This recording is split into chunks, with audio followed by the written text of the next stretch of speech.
Hey everyone, it's LS, and this is Game 2 of G2 versus Fnatic, the LEC Summer Finals. Just got done doing game number 1. G2 drafted themselves into a hole right out the gate with their first 3 picks in the last game, although Fnatic were very keen on playing into what G2 needed to have happen, even though they eventually came out with the win in game number 1. So we'll have to see if anything's different this time around. Maybe I'll talk a little bit less about the draft, but right out the window, Aatrox, not a champion that I agree with necessarily banning away. Twisted Fate, again, not a champion that I would necessarily agree with banning away, although Twisted Fate is a counter type of champion, and maybe it has something in specific to Fnatic, and then because Fnatic is on red side, that would obviously pose the potential to pick the TF unless you draft in a way that TF cannot be picked. One of the things I disagree with Fnatic is banning away the Yasuo, because Yasuo team compositions are very forceful in nature and not necessarily all that flexible, and so you should have ways to actually punish it, given that you are on the red side. But it's not the end of the world, and we'll just see if the bans are actually still going to be relatively the same. Rakan is banned away, and then Kiana.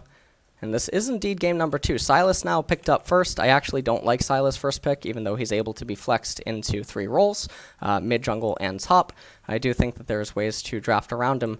Fnatic are now responding by hovering Kai'Sa. I don't like that. I feel like Kai'Sa is actually an anti-champion, more so than just a front-up champion. I know that she obviously has a lot of prevalence in several pro leagues right now, but I think that her purpose inside of the game is misunderstood. I think that she rose to power when the meta was very different, and that a lot of people just feel extremely comfortable on her, and that's why maybe she's getting hovered. But there's definitely better champions that exist right now in the meta that does not necessarily need a Kai'Sa to be picked up first. And I'll talk about why you don't do stuff like this right out the gate super early on. Instead, they're going to hover over to Akali, and I think that's really good. I think Akali is a super fine pickup, and then a jungle in this spot is also a super fine pickup, depending on who the jungler is. And so they're going to do Akali and Gragas. And so now this is basically saying that your top and AD have to both be very heavy focused into the AD department, which means that we can eliminate a certain amount of champion picks from the champion pool. Otherwise, Gragas has less incentive being inside of the team composition. He is on the red side, however. And so now when it's handed back over to G2, you can do one of two things. You can either pick a powerful blind sort of bottom lane that has versatility and it has different ways of playing into the game, such as taking something like Varus and then X, but the X cannot or should not be something like a Braum or a Tahm Kench or anything of that nature, because I do believe that Braum and Tahm both, and specifically, can be countered, and then if you have the Braum and the Tahm along with the Sylas, as well as short range on the Varus, who's likely just going to be going for the attack speed build, it would allow Fnatic to recalibrate and approach things. So Varus is a pretty generic pick that you can squeeze in this spot, but we'll see what they end up doing. They could also just respawn jungler. And so now they're responding Kai'Sa and Thresh along with a Sylas. So Kai'Sa is pretty vulnerable to mid-rangey type of team comps. She's very good against team compositions that are very blue in nature. And what I mean by blue is team compositions that like to play with very wide windows between them and their opponents. Teams that like to have backline, teams that like to have dual hyper carries. Team compositions that were like that in recent patches are like the Azir, the Corki, the Ezreal, Xayah, champions like that, right? And what you'll notice the theme is in regards to these types of champions is that you'll notice that they all stand very far back inside of the team comps, and that they're often paired with very defensive play and scaling play. Kai'Sa has a way to bypass these champions and thus break what they're trying to accomplish by basically messing up their hand. Because of that, Kai'Sa and her scaling and the ability to counteract them is very, very Grixis in nature. So again, I'm going to be using a lot of Magic the Gathering references, because I plan to make another video on it in the future. So for Magic the Gathering fans, you'll understand what I'm talking about. Kai'Sa is basically like a duress to these types of champions, and she offers a very good way of fighting against them, all the while combining herself with massive power in the later stages of the game, offering the ability to go aggressive at the midpoint is where her red comes in, and the ability to flip a switch and go aggressive. But mostly, she's black-blue in nature, and she shuts down pure blue themed champions really well, or champions that are like blue-greenish or like blue-green-reddish. I know I've lost some of you guys, but that's all right. So we just talked about how Kai'Sa is really good against those themes of champions. and the Thresh ends up being picked up as well. Now, you'll notice that all the ADCs are still open. There's a lot of ADCs that are very good against short-range type of champions, but you do need a heavy-hitting ADC. So, in a spot like this, because the Kai'Sa is short-range and wants to dive into the backline, the Thresh is basically short-range and turns into a pick champion, and the Sylas has the versatility to go into 3 different lanes, but also be a short-range champion. You have to ask yourself the question, is there a way for G2 to recalibrate to a long-range-ish kind of mid or top laner that would allow them to scale better than Fnatic would? If the answer is no, in most cases, especially due to the dynamic of the map, normally blue side is a little bit better at doing 1-3-1s due to the way that the vision around the tri-brush works in relation to the Baron and the way that the red side ends up turtling their red side jungle. And then you have the golems and whatnot, you have the brush and yada, yada, yada. So 1-3-1 team compositions are pretty nice in a spot like this, but are you going to 1-3-1 and send the Sylas into the jungle? Well, that has yet to be seen. No matter what, because you know that they already have pick, they have CC, they have magic damage, and they have champions that want to access your backline, you're able to recalibrate to all of this, and you can just slot in Morgana here because ADC is still extremely wide open, and you want more information about their team composition, and that's why the 4th pick that comes in here after the bans is so powerful, is because you're able to either pick your top or mid laner here, depending on where you want to send your Akali, and then get full information for what their team composition is before choosing the type of AD carry that you would want to attack their team comp with. Because again, Morgana, so what I'm thinking right here, just in case people are wondering, Akali obviously is very greenish in nature. She's very bluish in nature. She's also very black. Gragas, we already talked about, he is like red, white, green, but he is able to have slight hints or hues of blue inside of him, more so on the red side than he is on the blue side, due to the nature of controlling the Baron, as well as the condensed area around the Baron and around the Wraiths with his ultimate. And so Morgana fits in here really well against all of these champions, provides the anti-engage, the anti-pick, the anti-CC stacking, and all that stuff. It also dissuades Kai'Sa from just immediately jumping onto the ADC because of the way that Morgana tends to function in lane. She's also extremely obnoxious in bottom lane against the Thresh, and just traditionally one of the more straight-up counters. So, all things considered, this should almost always be Morgana or another champion of that nature.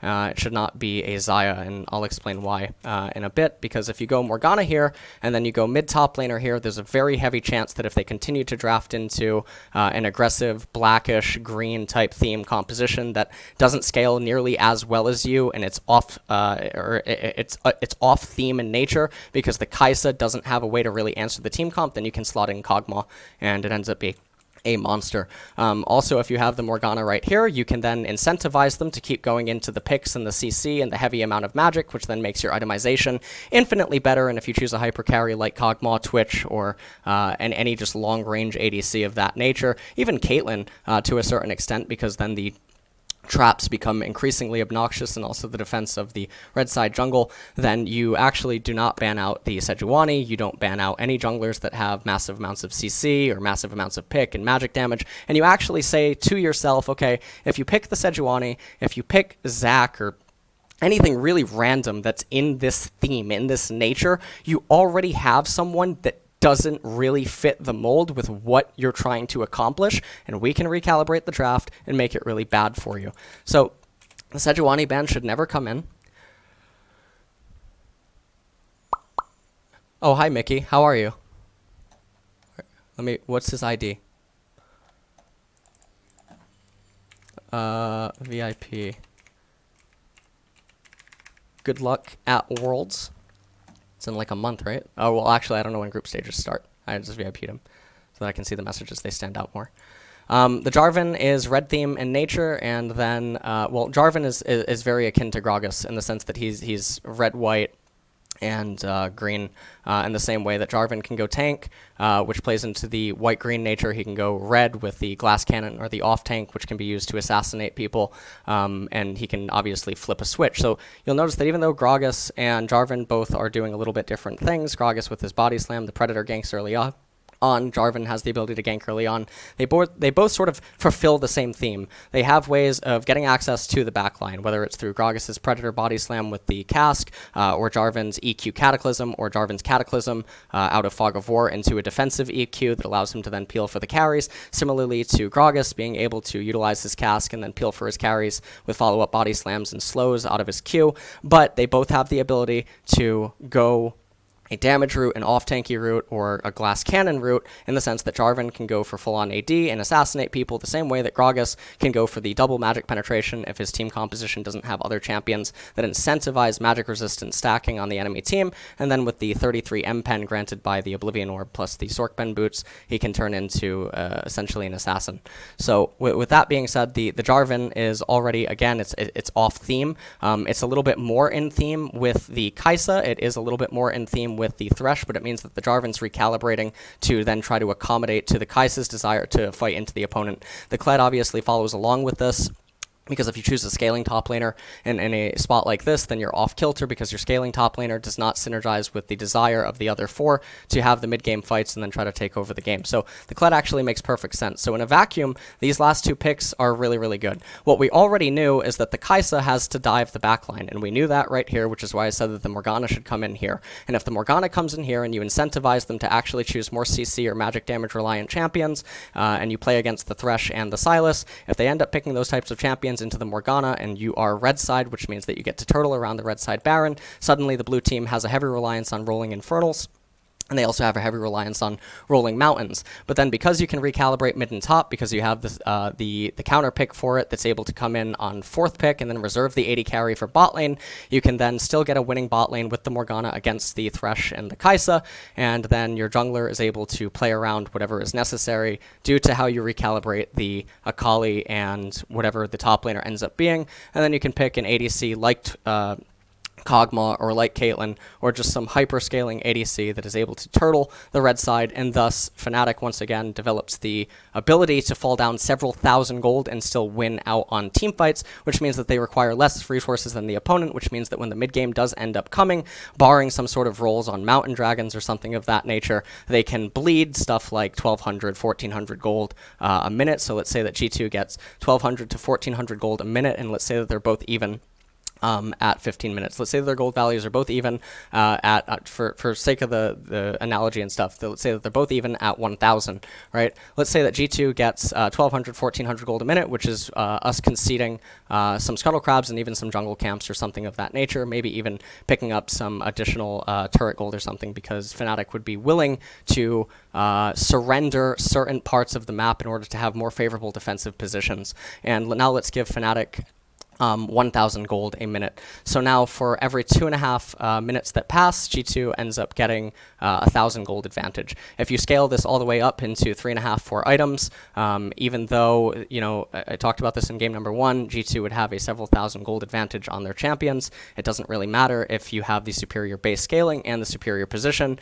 And just like in game number 1 where I talked about this, we see this in StarCraft 1, Warcraft 3, we see it in chess, where position is more valuable necessarily than, or more valuable than potentially just points. You see it in competitive risk games. You see it in any approach of, you know, AI or something attempting to play strategical games. And so these two champions are too forceful, and the reason that they're too forceful is because the Thresh, while he does have the flexibility to be blue, black, and red, when paired with the Kai'Sa is too face up, even though she has a scaling component. There are champions that are able to scale better than her and allowed to recalibrate. So moving in to what's happening now, the Kled ends up getting picked, and so now you just need a champion that shuts down all forms of aggression and can do well in the mid lane. And so this is another spot where Lissandra isn't even that bad, because if you have Lissandra at this point in the game, she's going to be able to go even. She's going to be able to do everything that she would want, even though you end up giving over a Lissandra ultimate to the Sylas. And Lissandra is such a well, I guess YouTube, I can't use curse words or something. Even though the Sylas is able to get the Lissandra ultimate, the red side is too hard to be perforated. So assuming even skill level of players becomes infinitely easier to pilot the Fnatic team composition, and it's also very obnoxious for the team comp of G2 to do anything, because we also assume that the ADC could be different. That makes sense?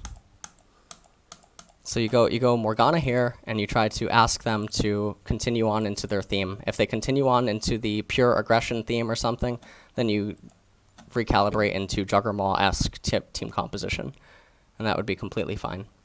And if the top laner that they end up picking isn't good against a champion like Gangplank or something, Gangplank is super, super powerful on the current meta. I think Gangplank's actually busted broken.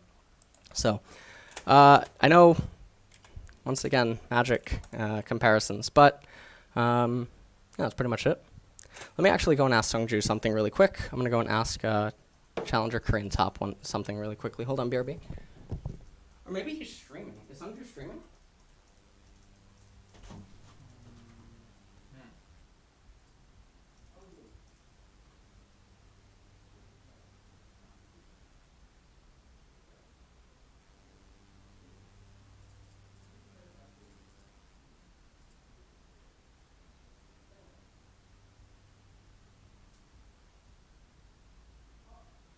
More.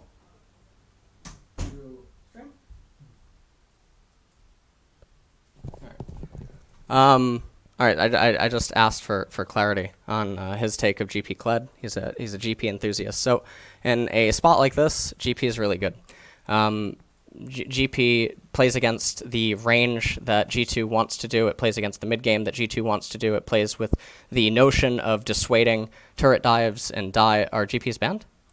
Poggers, never mind. Coach, by the way, GP is banned. Unfortunate. All right, so already, anyways, the hypothetical situation that I would have suggested is different is Morgana here, and then incentivize more CC AP type champions to be picked by G2, and then you do mid-top laner here that is able to just neutralize the game. So you're looking for neutralizing top lane champions. And I guess even a champion that's very good at neutralizing is Karma. Even though at that point you would be sort of incentivizing some of the magic resist to be built on the enemy team, which then makes a champion like Kog'Maw a little bit more awkward. But when you think about the AP itemization that's able to come out of the enemy team, Kog'Maw is just, I mean, Kog'Maw shreds through everything, so it doesn't really matter. I know that Kog'Maw is not that popular right now. It doesn't mean that he can't be. But you just do Morgana, and then you do mid-top, recalibrate into a neutralizing champion, and then you do hyper carry ADC, because everything is going to be fine at that point. So, did we get... No, you don't want Tristana. You want an ADC that offers different dynamics at certain points in the game. You want an ADC that's able to offer some form of pressure in some regard, or able to have some sort of synergy. You don't want to necessarily surrender anything, because you're already winning out too hard with scaling.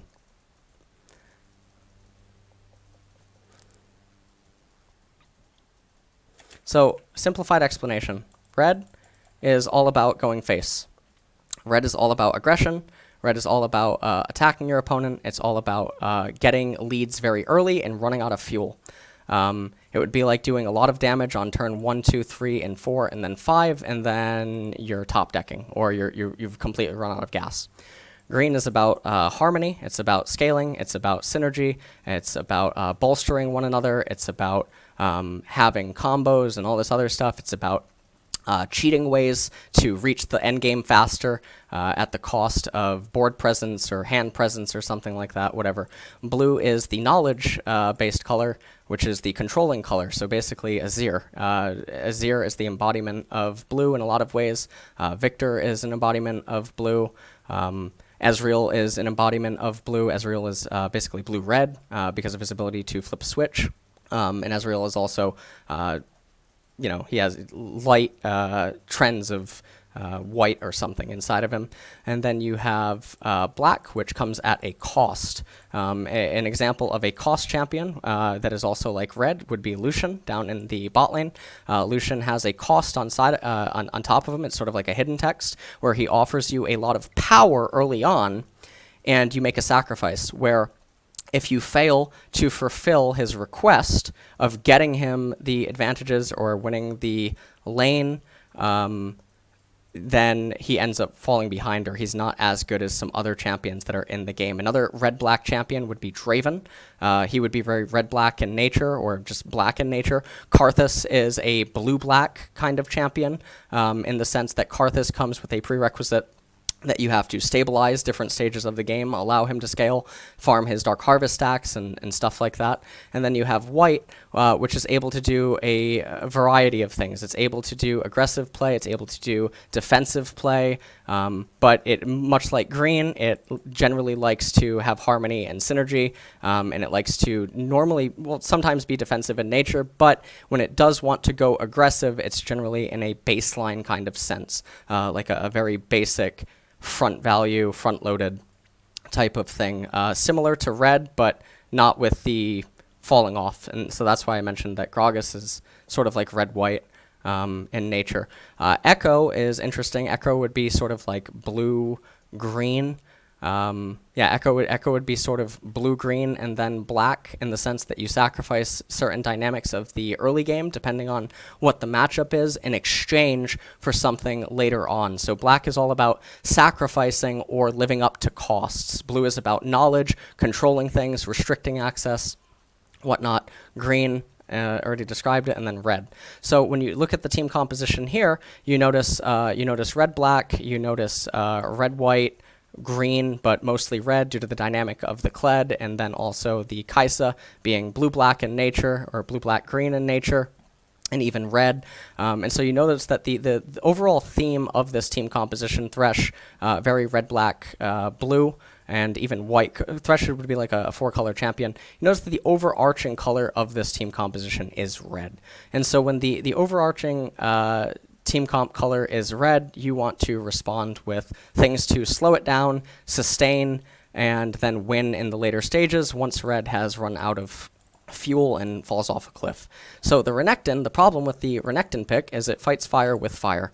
It basically says that the Gragas has the same abilities as the Jarvan, the Renekton has the same abilities as the Kled, but the problem is that if the Renekton gets ahead, rather than the Kled getting ahead, the Renekton has less options available to him than, say, the Kled, due to the nature of Kled's R. So Kled's R allows him more reach against different map states than, say, a Renekton does, unless he has the teleport available to him.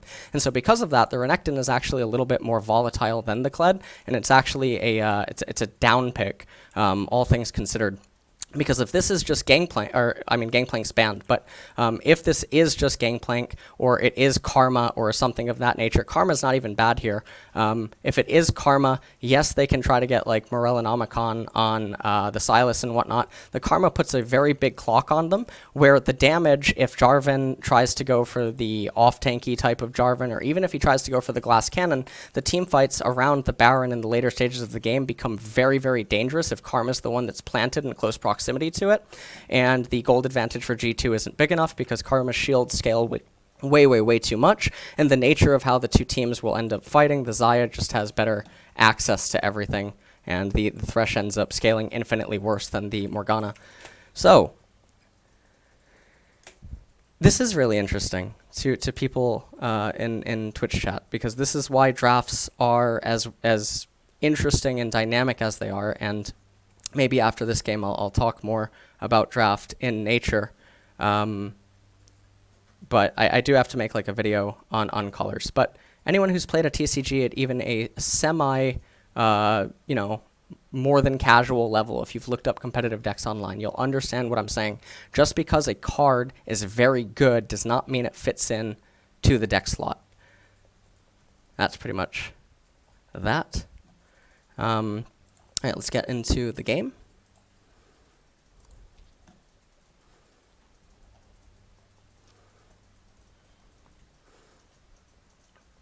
So the Renekton works against Fnatic's team comp. It doesn't allow the Xayah and the Akali to feel as safe as they transition from mid into the later stages of the game, which is why I hate the Renekton pick. Nice attempt by Whippo to feign a leash, perhaps, to maybe try to conceal the Gragas route as well as get himself some Fury. Sorry. Jarvan doing a really good job at setting the pace in mid, getting the flash out of Nemesis, and I really like what he's doing here. Let's take a look at the synergy with Wonder and Jankos here, because this was obviously good. So Jarvan opens and elects for this route, which if Gragas does something like this and tries to full clear, Sylas is able to get priority at a moment's notice and then follow into the jungle. If Wonder takes an aggressive trade up in top lane and Bwipo doesn't actually have the ability to kill him, both players are on low HP, and then depending on the minion lane states, it can be very awkward for Bwipo to try to abandon the lane. If he has too many minions, it pushes into Wonder, he loses XP, and this is all also into the fog of war. So let's say that Jarvan comes through into mid lane, Bwipo and Wonder take an aggressive trade, Bwipo ends up having more minions on his side of the lane. Well, now what ends up happening is that if Gragas starts stamping his red, the Akali is shunned underneath the turret, and with the fog of war, the Renekton has to back up because he can't continue the trade, he can't walk up to the lane until his Gragas is in position, and Fnatic has more information on what Jankos' path actually is. This is an example of fog of war pressure. So this is actually a really, really nice opening, all things considered. He now paths behind the red, and had he just started the red and Gragas stayed on the right-hand side of the jungle, maybe a route that we would end up seeing would be something like this out of Gragas, and then maybe transition down into bottom, depending on how Reckless and Hylissang play out the next 3 minion waves. Maybe Gragas can look for something down in bot.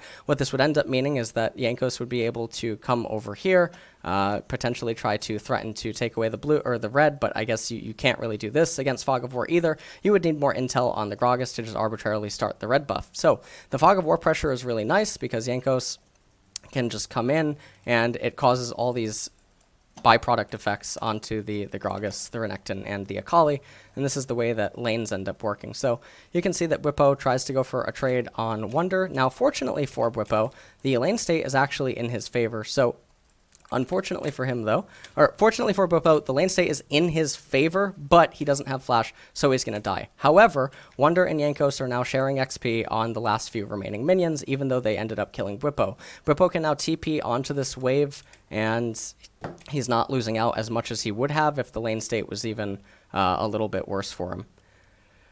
So he TPs in, and you can see that he's able to get XP. This is a really good play by Jankos. He comes in onto the Gragas, and he's looking for him at the red. You can also see that Sylas has priority in mid lane, and I'm so sorry that it just popped out. And this is a very awkward situation because you can see that Nemesis is put into the same exact situation that Renekton would have been put in, where Nemesis doesn't necessarily want to leave the lane, because if Caps, in this instance, actually has more minions than Nemesis, then Nemesis's minions die, and the wave moves into the turret, and then potentially creates a slow push back into Caps, who has his flash available, and then you know that Jarvan is in close proximity on the left-hand side, able to go to his blue, and even if Jarvan is missing all of his mana, he's able to get the mana pool back up, and then if the lane is on Caps' side of the lane, then you have to constantly basically play in fear, because Gragas, if he's shoved out of his red side jungle, Jarvan ends up getting the red, Gragas recalls, he gets a little bit of HP, and then he moves down to his blue side jungle, probably runs down immediately to the Scuttle Crab, but if around 315, and depending on how far Jankos chases Broxah and delays the recall, 315 comes up, and if Perkz and Mikyx have priority down in the bot lane, they run over to the Scuttle Crab, they eat the Scuttle Crab,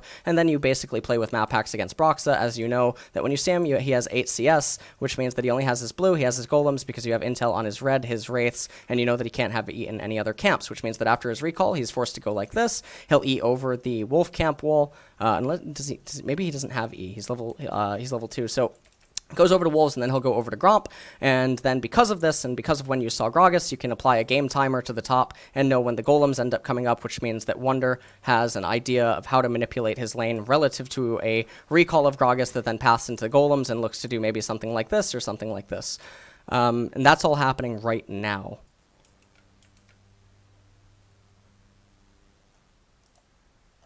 So now the red buff is going to be starting. He actually didn't chase Broxah all that much. I can't see bot lane because of ProView, but if Perkz and Mickey could have pushed in the lane even at the cost of some of the mana and then gone over and gotten the Scuttle Crab, it would have been really good. You can see that Broxah is now at his wolf camp. And so I don't know what happened exactly in bottom, but there is a world where they can run over and get Scuttle Crab, and then because it's TP versus TP, they can come back into bottom lane, and they can rest easy, because then Gragas does something like this, comes here, sees that this is missing, and then he has a very awkward position, because if Akali's right here, then Gragas can maybe think to himself, depending on if bot is also slow pushing, that because bot is slow pushing, even though Scuttle Crab's taken, but Akali is playing right-centric of the lane with the lane that is in front of Sylas's turret, that Gragas can then just go like this and try to invade the Raptor camp, which he knows is going to be level 1 because of the timing in which Jarvan showed up. So if he takes the level 1 camp, he leaves behind one small raptor, which means that Jankos is going to be level 4 when he ends up killing the small raptor, and then the rubber band will probably end up setting it at 5 or 6, depending on what are the other camps being taken. And this isn't necessarily the end of the world for Gragas, because when this ends up respawning, depending on how long he gets stuck on XP and how well the rest of the players in the game goes, the Krug camp can actually respawn level 5. And if it does end up respawning level 5 and Brox is able to stay level 3, then when he goes up to the Krug camp, he gets 100 bonus XP when he eats the Krugs, and then he goes over to the Raptors, and even though he's level 4, he's able to get plus 50 bonus experience, because the Raptors are going to be 1 level higher than him, thus allowing him to cheat 150 XP, and then he's able to transition back into his Wolf camp and his Gromp camp. So that's the way that the jungle works right now. And it's all very defensive for the side of Fnatic, and this is a byproduct of the really good Jarvan opening that happens super early on. For those of you guys that don't know, when you click a jungle camp, it has a level at the, the top left for each base level that it has over your champion. So if Broxa ends up having a level 5 golem, you get 50, 50, 1 for each level, so you get 50, 50, 100. If he was level 4 and the camp is 5, then you end up getting just 50. And this is the way to utilize rubber banding camps and play a low econ style of the jungle, and then recover against a power farming jungler, that then they have the same level camps respawning as you, and even though you're eating the same level camps, you're getting more benefit from them, and thus slowly creeping back up against them. And then if you win out on future Scuttle Crabs, you can actually be ahead in level despite down in CS, and that's the way that jungle XP ends up working. So because that's what's happening, it's not the end of the world for Broxa, and everything would be okay in that regard. So Caps now, though, seemingly shoving in mid lane, or attempting to. Nemesis doesn't have the kind of priority that they would like, but does look like Caps is dead, and this is why you don't shove in the mid lane. So if you remember, when I rewound to right here, now I've never seen these games, so I don't know, try to accuse me of fucking lying. When Jarvan took this, I basically said that Gragas had a forced route, which was be chased by Jankos up to here, delay the recall until the Scuttle Crab would end up spawning, Mikyx and Perk shove in the lane with heavy amounts of priority, and if you remember when Akali tried to leave the turret, which was just a moment ago, actually this lane state's really bad. Remember when Akali tried to leave right here?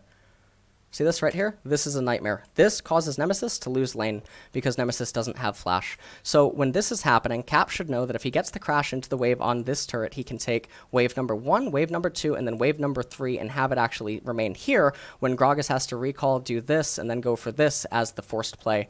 In German, there's a word for this. I think it's called like Zugschwang or something like that. And it's basically when your opponent is forced to make a decisive, often unfavorable move. You know that that's the only route that Brox is able to do. You know it's the only one that you have to play around, and thus the idea for Cap should actually be to freeze the wave in front of his turret, and then if Jankos is leveling the Gragas, he can give up one of the camps and then immediately path into his Raptors, and then Nemesis loses mid lane because Caps has teleport, and the wave is frozen underneath his turret, and Broxa cannot just hug mid lane. Instead, actually, the play from Gragas at that point probably would be to go like this, meet Jankos, go into mid, throw a barrel into the wave, eat it with Nemesis, and get the crash off, in which case Caps will end up hitting 6 on Akali considerably faster because of the amount of XP that Nemesis and Broxa are going to be forced to share. You can also potentially make Broxa level up, which then hurts his rubber band camps that would be coming here.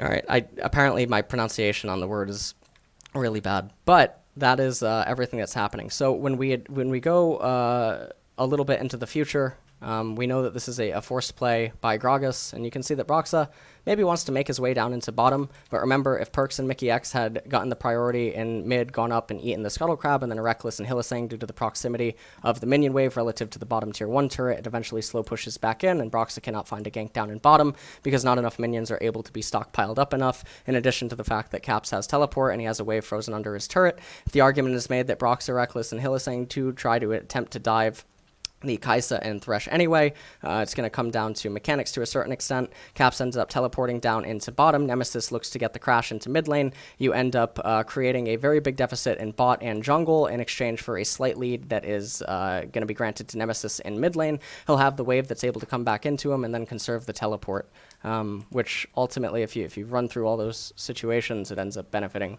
G2 a lot more than it benefits Fnatic. But we're not seeing this stuff happening. So, anyway, Caps is trying to shove in waves, and you can see that there's definitely a universe where Jarvan could already be at Raptors, and Caps also doesn't need to die here, but he probably doesn't want to expend Flash, because then if you don't expend the Flash, because if he flashes to live here, the result of the lane doesn't actually change. He TPs back into the lane, nothing really happens. He can give up 300 gold right now, TP back into the lane, have his Flash advantage still available over Nemesis, and then look to do something with Jankos. It's a good decision not to actually flash. And for some reason, he pushes the lane really, really hard, even though he could have demanded. So here's the thing that is really stupid about this lane push. Look at Jankos. And you see Mikyx and Perks have Prio down in bottom, right? So you get Scuttle Crab, and then you know that Jankos will want to try to go like this, right? So when we look at Caps in mid, see this?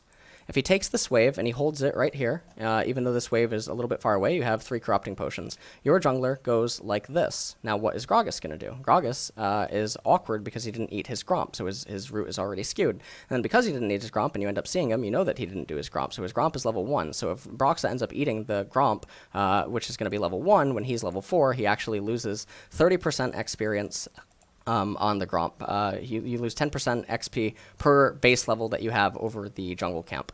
So if Caps has the wave frozen right here, and then Broxa goes like this to the Raptor camp, and Jarvan is on the Wraith camp, and Caps was able to conserve his flash because he didn't use it when he died, he's able to freeze the wave in front of the turret, and then Jankos is able to come back over again, and he doesn't actually have to commit to a gank because Nemesis will end up bleeding out on waves due to the size of the minion wave and Nemesis' inability to approach the lane.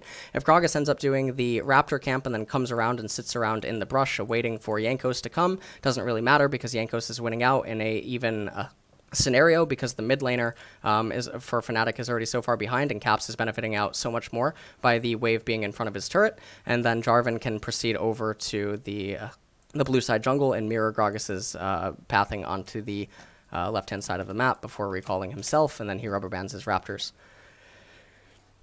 So, and that would be assuming Nemesis TPs onto the turret and then runs up to the frozen minion wave, which this minion wave, if Caps didn't eat the entire minion wave, this minion wave would already probably be dead by the time the TP comes in then walks up. So already Caps would have assist killed Nemesis, and the lane state would be brutal because Gragas comes around here, Jarvan comes around here, and if you really want to just guarantee that you win, if Perks is able to be communicated that Mickey wants to roam right now with the Jarvan, then you can have the Jarvan start the Raptor camp, Mikyx come up like this, and then you play around the ability for Hylissang to somehow make a roam despite being behind on tempo.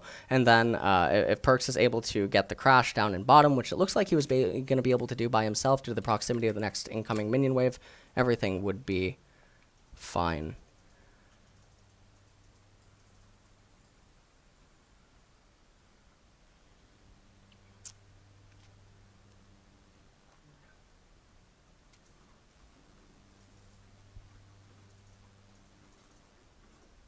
As always, if there's any pros or anyone in chat that wants to dissent about anything I'm saying, feel free to.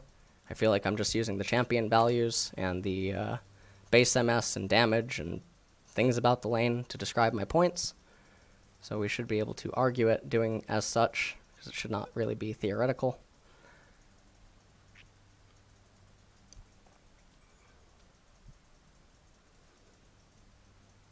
Cloud Drake's being captured. Does help movements for the Jarvan, Thresh, and the Kled. So getting it this early on is not something I'm actually going to complain about, even though I'm not a very big fan of elemental dragons in general that are not Mountain or Cloud Drake, or not Mountain or Infernal, as I look at Cloud Drake and I say that.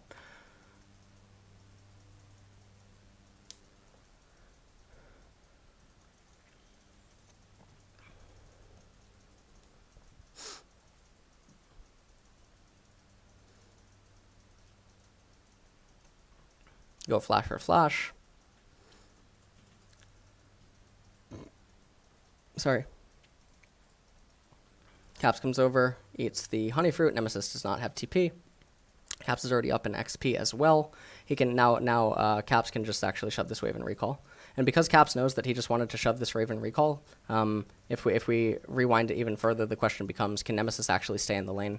When you look at Nemesis's HP, you know that if Caps waits right here and Nemesis waits right here and doesn't channel teleport, when the two minion waves collide, if Caps comes out and hits the wave, Nemesis cancels TP, Caps shoves the wave onto the turret, Nemesis eats the wave underneath the turret, and then they both go recall for recall. So what Caps should end up doing is standing inside of the brush, wait till the minions get extremely low HP, wait to see if Nemesis comes up to the wave. If he does, then Caps ends up coming out of the wave and zoning Nemesis off of the lane XP and ultimately the gold, and thus locking him in the lane even longer, which is extremely unfavorable for him due to the current setup of mid lane, and then also the jungle pathing and the awareness that G2 have right now.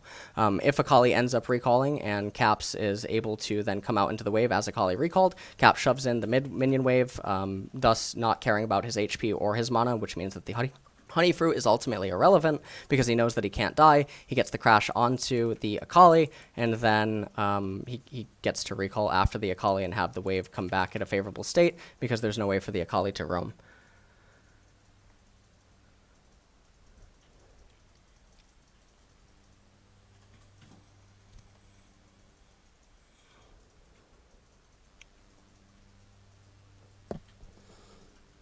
Problem still presents itself that G2's team comp is worse than Fnatic's in the super later stages of the game, even though Fnatic did G2 a favor by picking the Renekton. This isn't that good of a timing for Jankos to be bought, because it's unlikely that Reckless and Hylissang should want to take a fight against Kai'Sa and Thresh.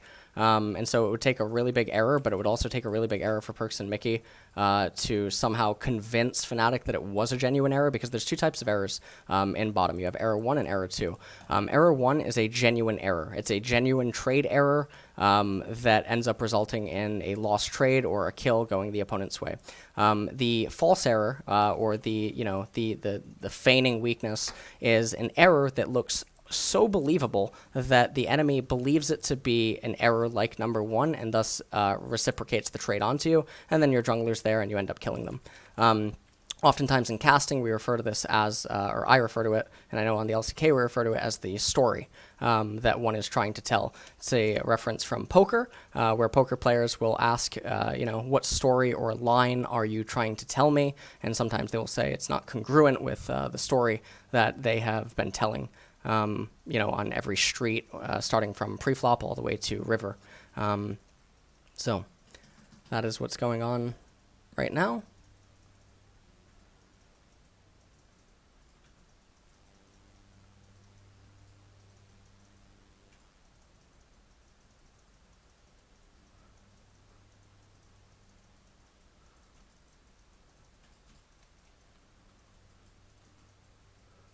Someone in chat says that it's literally baiting, but I'm trying to make it sound fancy. No, it's different from baiting, because baiting does not require any influence from the opponent.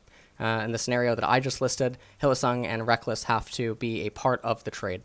Baiting would be a champion standing overextended or seemingly vulnerable, while the opponent believes that they do not have information or that they are lacking information, and thus is choosing to make the mistake without complete information. The situation of a bait occurs with one party believing that the other does not have complete information. This is the difference with the bait. The scenario that I just listed is when the opposing party does have assumed complete information. So they're very slight difference in what they are. It's a lot harder to get pro players to believe the feigning of weakness than it is for them to play around a bait.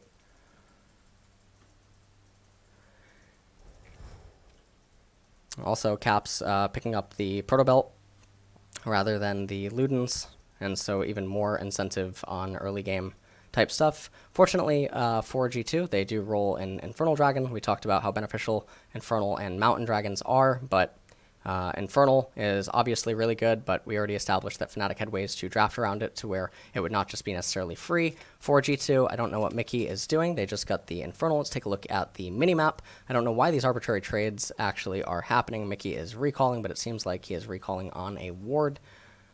Okay. A little bit unfortunate, but not the end of the world. The Infernal Dragon is worth a lot of gold right now. Definitely over 1k.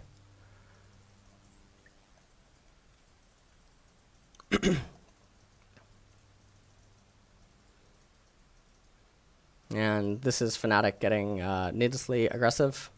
And the reason that I say that it's needlessly aggressive is because take a look at what is happening. They clearly want to try to kill Wonder and get all of the turret plates. Caps obviously has teleport available, can come down into bottom. If Wonder gives up all of the turret plates and the turret right here, you hand off a wave over to G2. And because Fnatic are the ones that are behind inside of this game, if Wonder actually takes this wave and the next wave, there's no neutral objective up on the map. Herald's been eaten, and this turret is about to be crashed. Wonder can take the cannon wave, he can take this wave, and he can lock it right here, even though Gragas eats the golems. If you don't want Wonder to lock it, it requires Reckless to then escort this minion wave and the next one, if need be, into the bottom tier 2 turret. And if he can escort it into the bottom tier 2 turret, causes the lane to then bounce back. But if they don't end up doing the escort into the bottom tier 2 turret, Wonder can take all the minions using brush play, and then after Gragas is already gone and left, and Reckless is recalled, Hylissang has recalled because they probably believe that they have to get into mid, and Gragas believes that he has to get over to his blue. Wonder is now bleeding Fnatic out of gold, and currently because they are behind in the game, and G2 want to have a massive mid-game power spike, they are looking to create the largest net difference between them and their opponents. If they just continue to play ping pong, G2 obviously is getting stronger, but you're still giving resources over to your opponent, and then it's an opponent that does not currently have the way to get any of the plates in mid because the turret plates are going to fall at 14 minutes. There is no Rift Herald, there's no objective, and then after everything that happens in top lane, Kai'Sa and Jarvan are able to recall. Jarvan is able to get the red buff and then play around mid-centric, so it means that even if Fnatic group up in mid lane, there is no turret diving potential on the side of Fnatic, and the mid-tier 1 turret is all too healthy given that it has not taken any damage. It still has all 5 plates, and then Wonder is freezing down in bottom. Bwipo cannot teleport down to bottom arbitrarily, and then in addition to that, if Gragas goes over to his blue, he does not also want to then go down into bottom in order to break the freeze. That would also require another party to be present. So then Fnatic sends Reckless and Hylissang into mid, and Wonder just perma-freezes. And if Wonder perma-freezes in this instance, it's going to look a lot like freezing. Let me take a look at the very last clip that I included.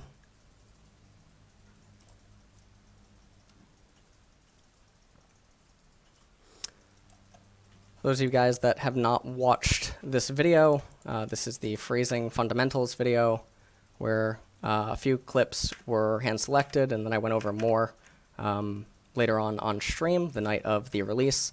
This is KT Rolster versus BBQ. This takes place in early December 2018, and so it's been almost a year actually since this happened. At the top, this is actually bugged because it's a replay. There's one Mountain Dragon right now for them, and you'll notice that BBQ is actually ahead of KT Rolster. On your screen, you're seeing BDD. You're also seeing, I believe, or Score, and then you're seeing Smeb. Actually, I believe that's Score. So you're seeing Score, Smeb, and BDD. This is BDD, the Aurelia. And he shoved a cannon wave into the Zoe. Now you'll notice what's happening on the minimap, and you'll also see the Urgot down in bottom against the Ryze. This is also when Ryze was OP. Or not Ryze, Urgot was OP, and we're following what BDD is able to do. Now, you'll see that they have all 4 players in mid lane. Let's see what happens if they try to group mid. Zoe is freezing in top, Varus is on the turret, and they're trying to push, but unfortunate. Ryze can't be here, and even if he is here, the minion wave is already taking a lot of damage. Kha'Zix is in the fog of war, and you don't know where Morgana is, and Varus has Chains of Corruption. So they can't actually push mid tier 1. Aurelia has not gotten any farm. Aurelia, is this an ad? No, it's not an ad. Oh, this was actually a little bit late into the clip. So let me show you how obnoxious it is even more. It's actually where the clip started. Zoe is freezing up in top as much as she possibly can. And remember, this is several hundred gold and XP being denied each minute. Jungle gap, top lane 2-level gap. Urgot is doing the freeze down in bottom every time Ryze wants to hand him a cannon wave. And BBQ is ahead of KT in this game. They are ahead on gold, but BBQ wants their item completions to come faster and with a larger net gain than KT. And thus, no ping pong occurs between the lanes, because if KT plays around what BBQ can do, there's no fight that can actually happen. Aurelia, not realizing that she's made an error, chooses to then push yet another cannon wave into the mid-tier 1. Now, let's say that the mid-tier 1 turret has even less HP in this replay. Okay, the mid-tier 1 turret still dies. KT gets a little bit of gold. Around mid-tier 1, they also get the Scuttle Crab. The amount of gold that they lost out on, and in addition to that XP in mid and top, is greater than the amount of gold that they gained by getting the mid-tier 1, and still does not change the state of the game. Because of what is being deployed in this game as a tactic or as a strategy, due to the recognition that the map state leaves KT without any option to fight, and with a need to fight due to getting outscaled in the later stages of the game, it creates a very big problem for them. And so that's pretty much it. So Wonder can do that here in this game on Kled, if they just allow the bottom tier 1 turret to go over. And even though Fnatic would pick up a lot of the turret plates, they'd pick up the turret gold and whatnot, the gain for Fnatic on that is obviously very large, but the aftermath, 30, 45 seconds, 1 minute into the future, is Bwipo will question mark ping bottom and say, what do we do? And there's no Herald, there is no Dragon, and you know that Kai'Sa and Jarvan have recalled after dealing damage to top turret, and you know that Jarvan is somewhere around this area, and that they have a 4-1 formation. So they have a 0-4-1, and if you choose to rotate top and the turret plates go down, you capture this turret, they can execute the same thing right here. And Fnatic don't have a way to dive the turrets because the turrets are too healthy in mid. There's no neutral objective up. Fnatic cannot fight. What ends up happening is the Kled and the other member who's able to initiate a freeze up in top lane then creates a larger gold deficit or a larger gold gap between them and their opponent than they would otherwise be able to by endlessly pushing waves and playing ping pong, which is something that I commonly refer to in the LCK as the lull state. So we'll go forward now. Well, Kled can't freeze, but I'm talking about our generalized principle. But Kai'Sa can easily go top lane. You can have, well, okay. God, I'm actually getting in my head about Kled. Kled can take the wave and freeze the wave, thin the wave, pull it back, and then slowly CS it with Tiamat. Absolutely, yes, he can. It won't be as effective as a champion like Jax or like Aurelia or a champion that has no Tiamat or AoE ability or like a Sunfire Cape or something. There's still ways for him to initiate the freeze given the variables that Fnatic handed to him, which was a very large minion wave and a desire to have no one in coming minutes be in close proximity to the wave, which means that Kled can still kill Fnatic at least once or twice in terms of effective gold and experience denied through the thing in bottom.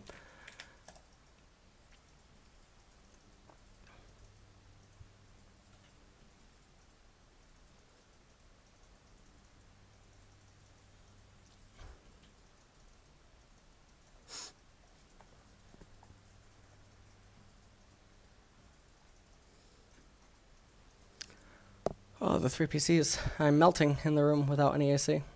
Fnatic are trying to get aggressive, which does not align with their team composition. We already established that they should be ideally looking to scale.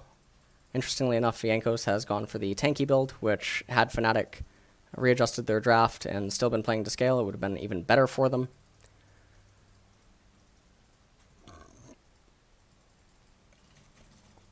G2 is up 3,500 gold.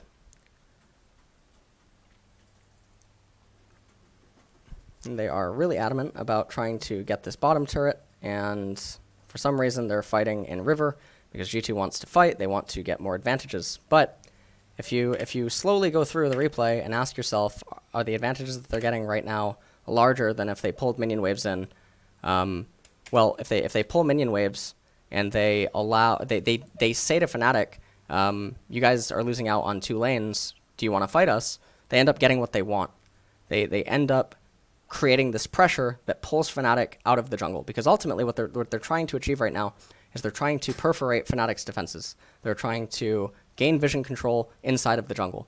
But if Fnatic still play around it, which they're showing in this game, but I don't like to use result-based analysis, but the idea is that Fnatic is capable of playing around it. It's actually significantly easier to play around it than it is to control the vision and actually look for a pick, because Fnatic does not need as much vision to operate as G2, given that they have a more defined idea of what their team composition is trying to accomplish.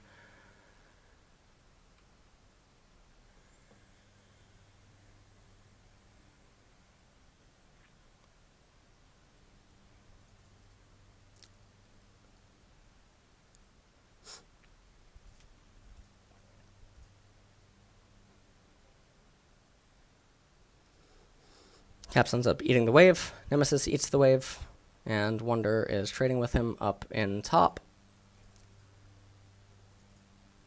And for some reason, Fnatic are fighting over luxury vision. That doesn't really matter. There's no reason to be here. It's 17.5 minutes. What is 300 gold to Fnatic's team composition? Ultimately, what is 300 gold? What is 600 gold? Doesn't do anything. You have to invest in more resources. You have to spend more gold on things like control wards that you're investing forward. And if you don't end up just placing them back down in a defensive way, your opponent gets plus 30 gold on it. And then you also spend another 75 gold to end up killing it. It's a ocean dragon. There's no reason to defend it. I have no idea what Hylissang's doing. Ask yourself, why is a team composition that presses Kled R, Jarvan EQR, Sylas all in, Thresh going in, with Flay and Hook and whatnot, Kai'Sa R, why do they care about War of Attrition? That doesn't make any sense. Why Dragon matters. Dragon makes no sense whatsoever. Makes 0 sense. You don't need to have vision over it because it is irrelevant to you. You should better use the time to ensure that your fortifications are secure and that you're just not overstepping and you're being allowed to invest in less resources. Because let's say that Fnatic just give it up and G2 invest 3 control wards. Well, all of a sudden they invested 225 gold. That was useless. And if you do this enough times, because you're playing constantly defensive, then you pull away gold from the gold gap at the very top, because the vision ultimately ended up becoming luxurious.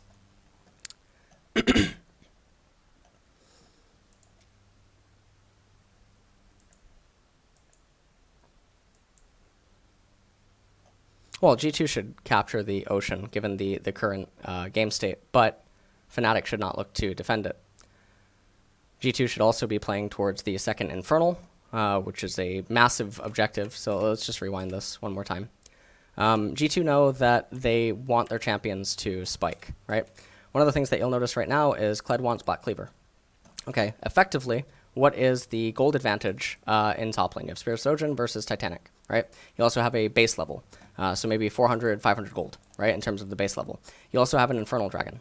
But in terms of raw itemization, Renekton is not super far behind the way that the gold score at the top would let you. I mean, he is really behind. He'll never win like a straight up 1v1 in a side lane or anything like that.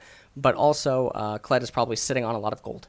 Okay, you have Cinderhulk, Kindle Gem, Merc Treads against Shortman Boots. So even there, jungle item even, and pretty much even, right, in terms of items, even though we know that Yankos has more gold. You have Gunblade, needlessly large against Protobelt Luden, so Sylas has an edge. You have Muramana waiting to be completed on your Kai'Sa, and you also have a stopwatch on her. Okay, so Infernal Dragon's coming up in 4 minutes. Let's say that Infernal Dragon gives a lot of the champions a longsword and a half, maybe for the Kled and the Kai'Sa. Maybe it gives a blasting wand over to the Sylas. Maybe it gives another longsword over to the Jarvan. When that ends up being completed, not only are you augmenting the stats of your you know, you're not only are you augmenting your stats, you're also waiting for the item completions, which is going to be a more favorable fight than a current fight because the items are a lot closer. It's a lot easier for a team to defend 2 items against 1 than it is to defend 3 against 2. With generally, not necessarily in the specific game, the way that third items tend to operate in League. Usually they're breaking points for something that opens up more avenues, right? So whether they're like a Guardian Angel and they open up dive potential, whether they're a utility item like Scimitar, or whether it's something like Ezreal completing, you know, Iceborne Gauntlet, Muramana, and then getting Blade of the Ruin King. 3 item breakpoints are like 3 versus 2 is a lot better than 2 versus 1 because early base scaling hasn't had enough time. Minion scaling, death timer scaling, turrets are still painful. Early game vision, you know, reliance on neutral objectives, etc. There's no reason G2 shouldn't just fight for like forward vision and restrict Fnatic into being defensive inside of this area, and then constantly clearing out their jungle and whatnot and playing for the next Infernal. Because if they get the next Infernal at 24 minutes, it causes the next one to spawn. They eat it right. They wait until 30 minutes. So they'll have 2 Infernal, 1 Cloud, and then 1 Ocean. They wait until 30 minutes. They eat it. And now you have a 35-minute Elder Dragon that is making Fnatic stare down the barrel of a shotgun, as the team composition that ideally would have liked to have turtled inside of their red side jungle now also has to respect the fact that there's another Matriarch neutral on the other side of the map. And because of the dynamic of how far behind Fnatic fell, remember that their traditional item spikes are a little bit stunted because they are lacking resources, and the opponents are naturally stronger due to base levels and items, as well as the augment that is given by the Infernal Dragon. And so even though at 31 minutes or, you know, 33 minutes or something, you would normally assume Fnatic to be really ahead due to the dynamic of the game and the lacking of resources, and mostly because of the 2 Infernal Drakes and the threat of Elder, things get a lot worse. But to put it simply, 3 versus 2 is better than 2 versus 1 in terms of core items. So, all right. So G2 just took a really, really bad trade. And if they have like 1,000 gold apiece on all of them, and Fnatic just recently came off of recall, that's basically combat stats are a lot closer. And so now you can see Kled, he's still waiting on Black Cleaver. And also, I think they gave away a bounty, right, as well as XP, which is really bad. Now, imagine Caps down here. Now, yes, he has Luden's Echo, right? But imagine, all right, can Fnatic do Baron? No. Can Fnatic fight the next Infernal Dragon? No. Does Kled want to wait until Black Cleaver? Yes. Kled wants to wait until Black Cleaver. Kai'Sa wants to wait until Nashor's Tooth. So if Caps didn't take these minions and this, and if Jankos is in Fog of War, Caps takes this wave, in, out, in, out, in, out, right? In, out, in, out, in, out, freeze. Nemesis feels bad. What's going to happen? You're gonna ask Broxa to move down through the river, which is where if G2 is controlling all the vision around the river but not investing it forward enough to grant Fnatic potential conservation of resources, that it becomes very awkward. Are you going to have Whippo come down with Nemesis and share XP, and then Caps laughs as you're forced to share XP? I don't know. What's Nemesis gonna? Nemesis, are you in the chat? What would you do in this situation if Caps? I think that you're still in the chat. If Caps freezes on you right here with several, you know, cannon, spellcasters, melee. I don't know if he's still in the chat. He's probably in a game. GG.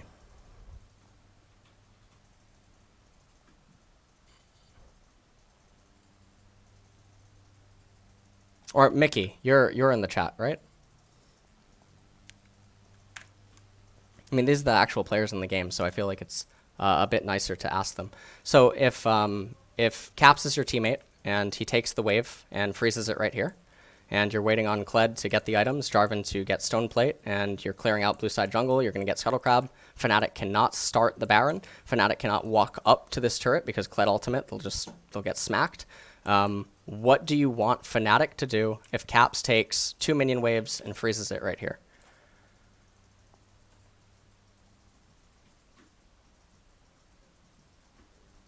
because Caps has teleport. Yeah, he can freeze it. And there's no response from Fnatic. So now, Nemesis is saying, what do I do? What do I do? Yeah, because of TP. He can freeze it. Now, let's say that Caps doesn't have TP. You last saw Nemesis leave your vision, right? Akali has set base movement speed, right? Kled last saw Morgana at a certain point in the game. There's 5 people communicating. Akali must abide by the laws of the game. She must abide by her base MS in addition to her shuriken jumps.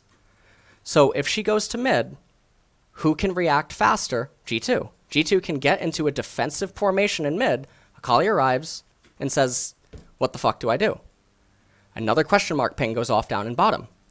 What does Broxah say? I can't just R them, they'll kill us. They can't do anything. You are killing Nemesis every minute. You're killing him. You're actually getting every 22 minutes kill, right? +1. 23 minutes, +1. 24 minutes, +1. 25 minutes, +1. The kill score keeps going up. But what isn't being accounted for is that Caps goes level 14. Nemesis stays 13. Caps eventually starts going up to 15. Now what does Caps do? Does Caps start eating the jungle camps because you don't want the mid laner to fall behind? But what about the rubber banding for Broxah? Now all of a sudden, Jankos is 12, Broxah is still 10. Now they're sharing XP in mid lane. They're allocating it throughout several carries.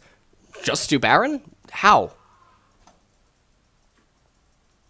Send Whippo down to break the freeze with Caps? Okay, Caps goes onto turret. Can you dive him? No. Do you really know where Jarvan is right now? If Whippo goes all the way down with Caps? No. Does Kai'Sa have teleport? Shit, are we on a fucking ward that we had no business being this far up with? Is Kai'Sa just going to TP behind us and we're going to lose Nemesis and Whippo? And then G2 is going to run over and do Baron at 22 minutes? What do you want them to do? They literally have tied the rope around themselves. And all you have to do is take no action. And it's so much better because here's what happens. Cap shoves this wave. Next wave resets. Cap shoves it again. Nemesis gets the gold. Why? Why would you do this? But I can move into the blue side jungle and I can get priority. I can get vision. For what? It's 242. You think they're coming in here? Absolutely not. You're going to invest what? 1, 2. You're going to invest 150 gold, right? In control wards. Maybe you'll plant a little ward right here. You think they're fighting you at Infernal Dragon in 3 minutes? No. You just minus 150 gold from yourself at the very top. You just gave Akali gold. You gave her XP. Now, what happens if Akali up there starts to freeze? Well, Caps is probably just going to walk up and try to unlock it. But can Caps just unlock it if Broxah is in the Fog of War? Because Akali's freezing. Now, Caps says, I can't walk up. Broxah has Predator. And Jarvan's like, I'm handing off blue. Perks has teleport, though. Aren't you fine? No, I'm not fine. Caps tilts, goes up to the wave, presses his Q on it. All of a sudden, Predator symbol comes up. What are you going to do? You're going to teleport in Wonder and Perks? Cool, you teleport in Wonder and Perks. Because of the base levels are higher for your team, this minion wave comes up to here. Now, all of a sudden, Reckless is freezing. Whippo's fucking freezing. They're dancing. They're dancing. They just killed you twice. Because you gave up several minion waves of golden XP. And now, because of rubber banding XP, they are coming back faster than you can account for. And please tell me I'm wrong. Because I love this part. I love getting into it. With pros, or when people try to tell me that I'm fucking lying or that I'm talking in theoreticals. I'm not talking in theoreticals. I'm talking about Sylas has set base movement speed. Sylas has set base damage. They must... I can tell you where Thresh can see right now. He can see right here. He can see up to here. Kled can maybe see this. These minions can obviously see to here. Jarvan can... I mean, we see because of the Fog of War, right? But I can tell you where Akali sees. Akali sees up to right here. Akali sees to probably right here. She's just above this. Because we know, right? Because we're fucking... we're either professional players or we're professional coaches. Or we play the game at a high enough MMR and we actively try to think about stuff like this. So I know what Akali can see. I know what Sylas can see. And so when I factor both into the equation, I know how they both feel on an emotional level. So Caps pushes up. He comes up here. Gragas comes down like this. Predator goes off. Is Caps going to 1v2? I don't know. You're going to teleport in. You're going to teleport in Wonder and Perks. Okay, Gragas casts the cast. Maybe now Caps is in a mechanical situation. Can he outplay it? Can he get Broxah back in? Can he somehow hit Nemesis and then Wonder presses his R that apparently doesn't currently exist, and then you kill him under the turret. Why? Why so much high variance? Why so much necessity on a play that requires mechanical outplay when you can take these minions and say fuck you to Akali?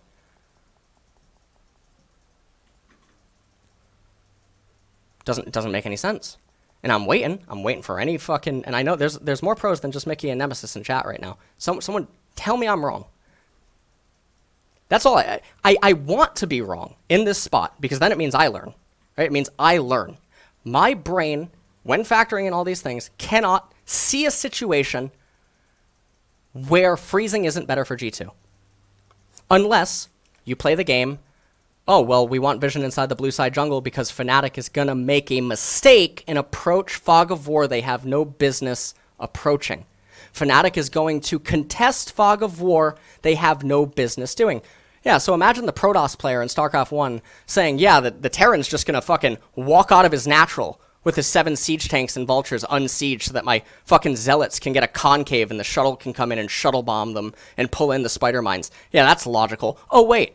No, it's not. Because this is pro play, and we have a baseline assumption. And so for the people that then want to counteract and say, oh, well, LS, these are humans, they're not robots. You're goddamn right they're not robots. Which is why it's harder for Caps and Yankos and Wonder and Perks to pull off the mechanical outplay onto Fnatic to get the fucking kill. G2 have to be the robots, you ignoramuses, in this situation. The insanity that my play is somehow requiring the human beings to be robots is so damning and insulting to pro players. Because basically what you're saying is that the barrier, the entry level play for pro gamers can't do what I'm saying. Bullshit, man. You know what is actually unlogical? Caps, just can you please flash and hit the perfect stolen Gragas cask, and Wonder, can you make sure to land the fucking the bear trap thingy on the Akali that's inside of her shroud, or can you maybe fucking mad life it against her flash? Or oh yeah, Perks, can you hit the W on Kaisa, bro? Can you actually flash and get in range so that we can get the 2 kills? I mean, it's just that easy. It's just that easy. You can just do it. But apparently, Cap should just freeze here. LS is a fucking idiot. Did you see what Perks said about his tier list? Did you see? Said it was an idiot. Perks said that Zed can just go mid. Zed can just go mid. No pro players respect him. No one respects him. Fucking Christ. Insane. I love you, Mickey. But if you actually see anything wrong, I would love to know what it is, because then it means that I'm failing to compute something, and then I can actually learn.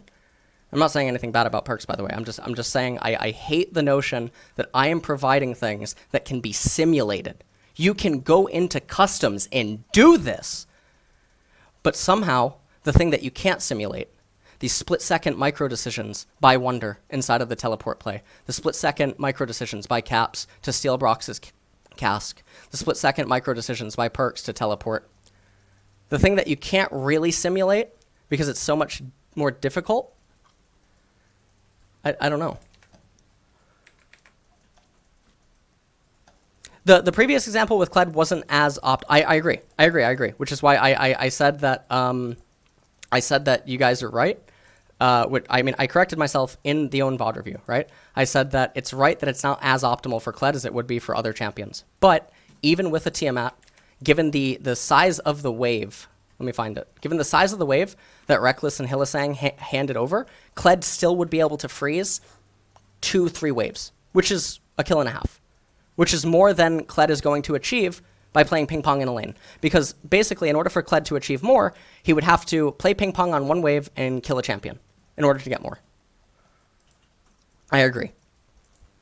I agree that the Tiamat makes it really awkward. Here, let me try to find it. Oh, fuck. It's where is it at? It's right here, right? No. Sorry, it's further back. Right here. Okay.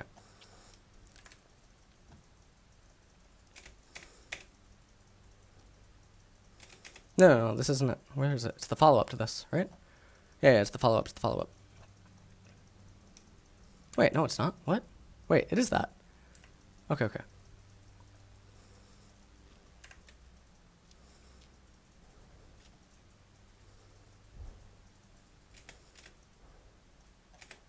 Okay.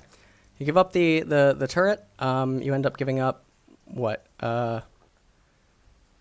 You give up 640 gold, right? Yeah, 640. You give up 640 gold plus the turret. Okay. So you give up that, and then we assume that Broxa goes over and eats the golems and then paths back to the blue. Caps doesn't TP down, which means that Jarvan can eat this. They can crash the wave up here. If Akali goes top to defend with Bwipo, then Sylas gets chip damage onto the turret, and then we have 200 gold plus for Caps, and then we have minus 200 gold for Fnatic because the minion wave was lost. In addition to this, we have the XP that is lost for Caps in mid. Okay. Gragas eats this. Maybe there's a line where Gragas goes up and gets red too before proceeding over to the red. The golems are negated by the golems up here, and then the red is negated by the capture of the Raptor camp. So these two are non-factors. Gragas goes over to the blue. Okay. The size of the minion wave is a cannon, and then this wave would come in. We would probably end up having this wave, and then the next wave come in. Kled, if Reckless backs up way too fast, he can pull the lane all the way back to here, and he can cause a stockpile of 2 to 2.5 waves, which is more than enough spellcasters. Which means that you can then slowly eat with Tiamat and deny probably about 3 waves. So we already have plus 200, minus 200 in mid. Right, jungle things are negated. You do have the plus. You do have the plus 640 plus turret gold. So what? 1140, right? So you have 1140 right there. Going down. The XP is being split though, which means that it's still more beneficial for Wonder. And then if Akali is brought up into top lane, maybe Gragas catches the next wave in mid. But then ultimately they end up getting more camps in the end, and the red buff can go over to Jarvan. And so the red buff going over to Jarvan adds 100 to this, and so you get 300 right here, and then you freeze 2.5, 3 waves worth of gold, and you end up getting XP advantage over the opponent, and you end up approaching the 1140. You're still down on overall gold unless you make the argument. Now, I'm approaching this from the fact that I'm not factoring in the top turret trade into this equation. If we factor in the top turret trade, we already know that we're actually coming out more gold. Objectively, we are coming out more gold by a lot. If we factor in top turret trade, the top turret is worth more gold, it cancels this out. The gold in mid as well as the golems and the raptors cancels out Gragas' 2 camps here, in addition to one of the plates down in bottom, and maybe a few of the minions that Kled ends up missing, right? And so then you factor in the fact that this is canceled out, and then you add in 600 gold or something to Kled, and then you add in solo XP to Kled, and maybe the total value ends up being somewhere around 850 to 900. But then you factor in that when the bottom wave is going to unlock, it's going to be a stockpile, it's going to be a buildup, which then means if the blue side jungle is taken and has a 2-minute respawn, you can then actually have Kai'Sa, who's in mid lane, and get the red, then rotate down, and you can issue a 0-1-4 of sorts, and then you can break the bottom turret and have a sizable enough minion wave to force the crash up into the bottom tier 2 and get the bounce back, which would then be favorable to you. What? Oh, sorry. I'm not looking at Twitch chat right now. Is Mickey saying anything? I don't know. There's a lot of people typing, but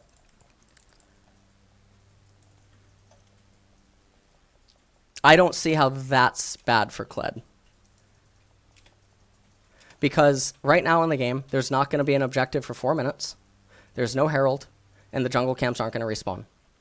If you save the bot tier 1 turret, and you invest the teleport in Sylas, you deny the gold from being captured by the opponent, but the onus is on G2 to get a larger gold advantage, and because they already have a large enough gold advantage, they want to hit the 3 versus 2 breakpoint rather than the 2 versus 1. The defense of the turret, I feel, plays into the 2 versus 1, where because they deny the resources, Fnatic is stuck longer on their 1 item, while G2 has 2. But when you entertain all variables, like the dragon isn't up for another 4 minutes, there's no Rift Herald, there's no way to realistically siege a turret if Fnatic are responding. I feel like it's worse all around.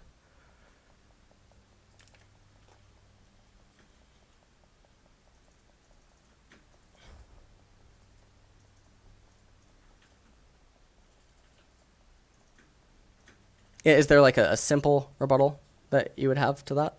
Because I don't understand how, from a math and a practical standpoint, given what the 2 team compositions want to do relative to the map state, defending the turret and investing those resources is somehow better. I don't understand that. Harold, yeah, I was kind of getting fuck.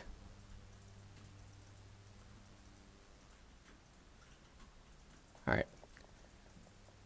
God damn it. All right. I mean, I would talk to Mickey on Discord if he wants to. Would you like to talk on Discord? I can DM you on Twitter. Right. So he just actually said, what I thought would be the rebuttal. He says, I don't mind. Okay. Let me DM you on Twitter. Hold on.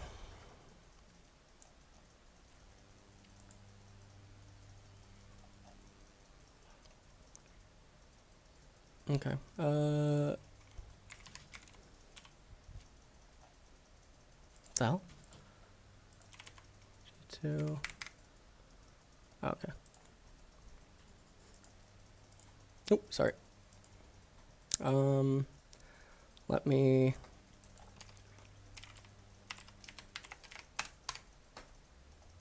I just sent you my Discord.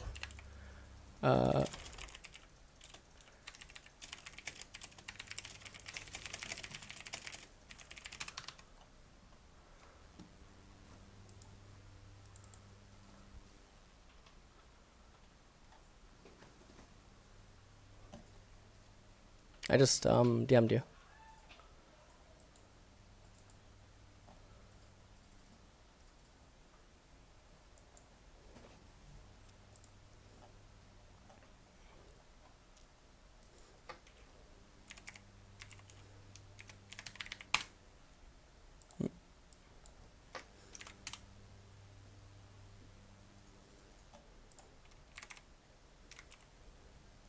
Shit.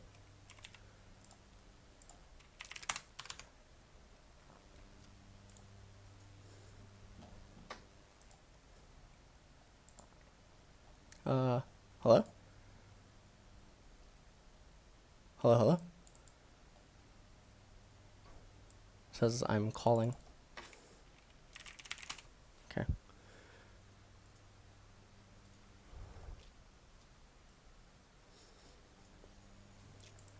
You can hear me? Oh, okay. I was muted. Hey, how are you? All right. Oh, hello. Pretty good too. Let me. Oh, what the hell? Let's get it. Screen. What the hell? Let me. I don't know how I. Okay. Okay, you see? Oh, wait. Hold up. On Discord, I'm screen sharing. Yeah. Okay. Yeah. So the thing I said is so it's 4 minutes until Ocean, right? But Fnatic shouldn't want to fight over Ocean anyway. Can we agree that 3 item breakpoints versus Fnatic 2 is more favorable than 2 item breakpoints versus Fnatic 1, given that we can assume that the game can be stalled for the next 10, 11 minutes? I think in most cases, yeah. But I think on our champs, isn't Kled better on 2 items? And same for Silas, and same for Kai'Sa? Sure. Other champs? Yeah, I think in the isolated 1v1, but how do you break their turrets? I mean, assuming even level of play. Then, yeah, go ahead. Yeah, well, let's see. So with our champs, we're like mostly melee. I think we just after getting top, recall, go bot. I think we can just get both side vision, because someone of them has to catch top. We can perma push top, and then our top laner goes into mid, our mid laner goes into bot, and then we get bot tower for free. Then after that, we can, like, I think Silas and Kled are both really ahead in side lane, Yes. even though Silas is 0-1. Okay. So then So after they push both sides, like, we can just go mid and get that tower as well, and then Baron's gonna be up, and then we can just one-shot it with Kai'Sa. okay. So this would be the whatchamacallit? Ah, shit. I just drew bad. This would be the assumed vision, maybe around 18 minutes, right? This would be the mid tier 1, mid tier 2, and then red's over here and Baron's over here, right? Uh-huh. If you see me drawing, okay. So Yeah. you defend the plates in bottom. Kai'Sa pushes up. Akali goes up to respond to the wave, and then you bring Silas down into. Huh? Does Akali need to go top? Renekton's fine alone, no? Renekton's fine by himself, but Akali, I think, in the game ends up moving up. But if Akali doesn't move up, then Akali moves into mid and shoves mid wave into the turret, and then this gold is lost. Permanently, it's lost. So 200 gold lost and XP lost. So you defend the turret, and you hit your item break point, but bottom lane is neutralized. After this, you get your red, you get your golems defended, Gragas eats the blue. Kai'Sa recalls, Jarvan steals red side jungle, and then goes back blue. All of this is going to take about a minute and a half worth of game time. So now we're at around 15. And then Ocean Dragon's coming up in 3, or like 2.5, sorry. So Fnatic's not going to fight over Ocean. If they play defensive in top, you can't make use of top lane, which means that some minions are just going to die to it. You go bottom and you get the turret. So the turret's 500 gold. So you get the wave down in bottom, you get the turret. This rotation still takes about a minute. So now the game timer is approaching closer to Ocean, and the vision for Fnatic looks like this from a defensive standpoint. And they're thinking that they don't want to fight. Okay, Ocean Dragon comes up, and you end up beating it, and it's 18, 19 minutes into the game, and you start nearing your 2-item completion. But there's still 2 minutes until the Baron. So if they have TP, because they're not looking to fight on anyone, and Whippo is staying down in bottom, or Nemesis is staying down in bottom, one person staying up here, you can kill the mid-tier 1 turret, but it's only worth 500 gold at that point. So then the vision becomes this, and you can fight for contesting Fog of War vision, but blue side doesn't matter because Ocean Dragon was taken. They have no incentive to be on the right-hand side. They're playing underneath their turrets. If they're underneath their tier 2 turrets at 19 minutes, even if Baron comes up at 20, if they swap to blue trinkets, you can threaten to start it and then Kled ult into the red side jungle, but there's still ways where the fight can be disengaged. And then the Baron, you would just have to repeat it. But then if you want to repeat it, comes off of a reset, whatever, and then you get back into the position to repeat it. But then you play this game over the red side jungle where it's rinse, wash, repeat, trying to get the Baron. And I know that you have a great Baron taking team composition. But amidst all of this, they get to 2 items, and now you're at 2.5. So the fight is then closer. So so now the fight is closer, and you're investing more resources, which detracts from your gold advantage at the top. And each time you fail, it becomes better for them, because I perceive Fnatic's team composition to be better inside of close corridors, despite you having a Kled, due to the nature of the Xayah, the Morgana, and obviously the Gragas if he's playing defensively. And so they are getting more gold than you with each minute that passes, even though you're investing resources. Because with each control ward you purchase, it's minus 75, and they invest less in vision because they have blue trinkets. They have less incentive to ward because they know that they can't defend it, and so they play around less used wards. So if you invest 300 gold into control wards, maybe they invest 150, and they get essentially the same value. This keeps happening over and over. The 2.5 item breakpoint for your team against theirs is a infinitely worse fight. And then by the time you get to 3, and you can take the Baron team fight, now they're at around 2.5. This becomes really scary, because if you mess up the Baron, they hit their breakpoint, and your gold lead of 5,000-6,000 doesn't matter. But would you want to play with the idea of we're not going to mess up the team fight, rather than, and I'll just finish this really quick. If you let this turret die, it's negated by G2 or your team. getting more gold. Your team gets a little bit more gold. Silas goes into mid and pushes the wave. And let's say that Akali goes up into top. Actually, in this situation, let's say that Akali comes into mid. So the 200 gold actually doesn't matter for the Silas. That's negated. But it's still a 200 gold advantage in the top lane.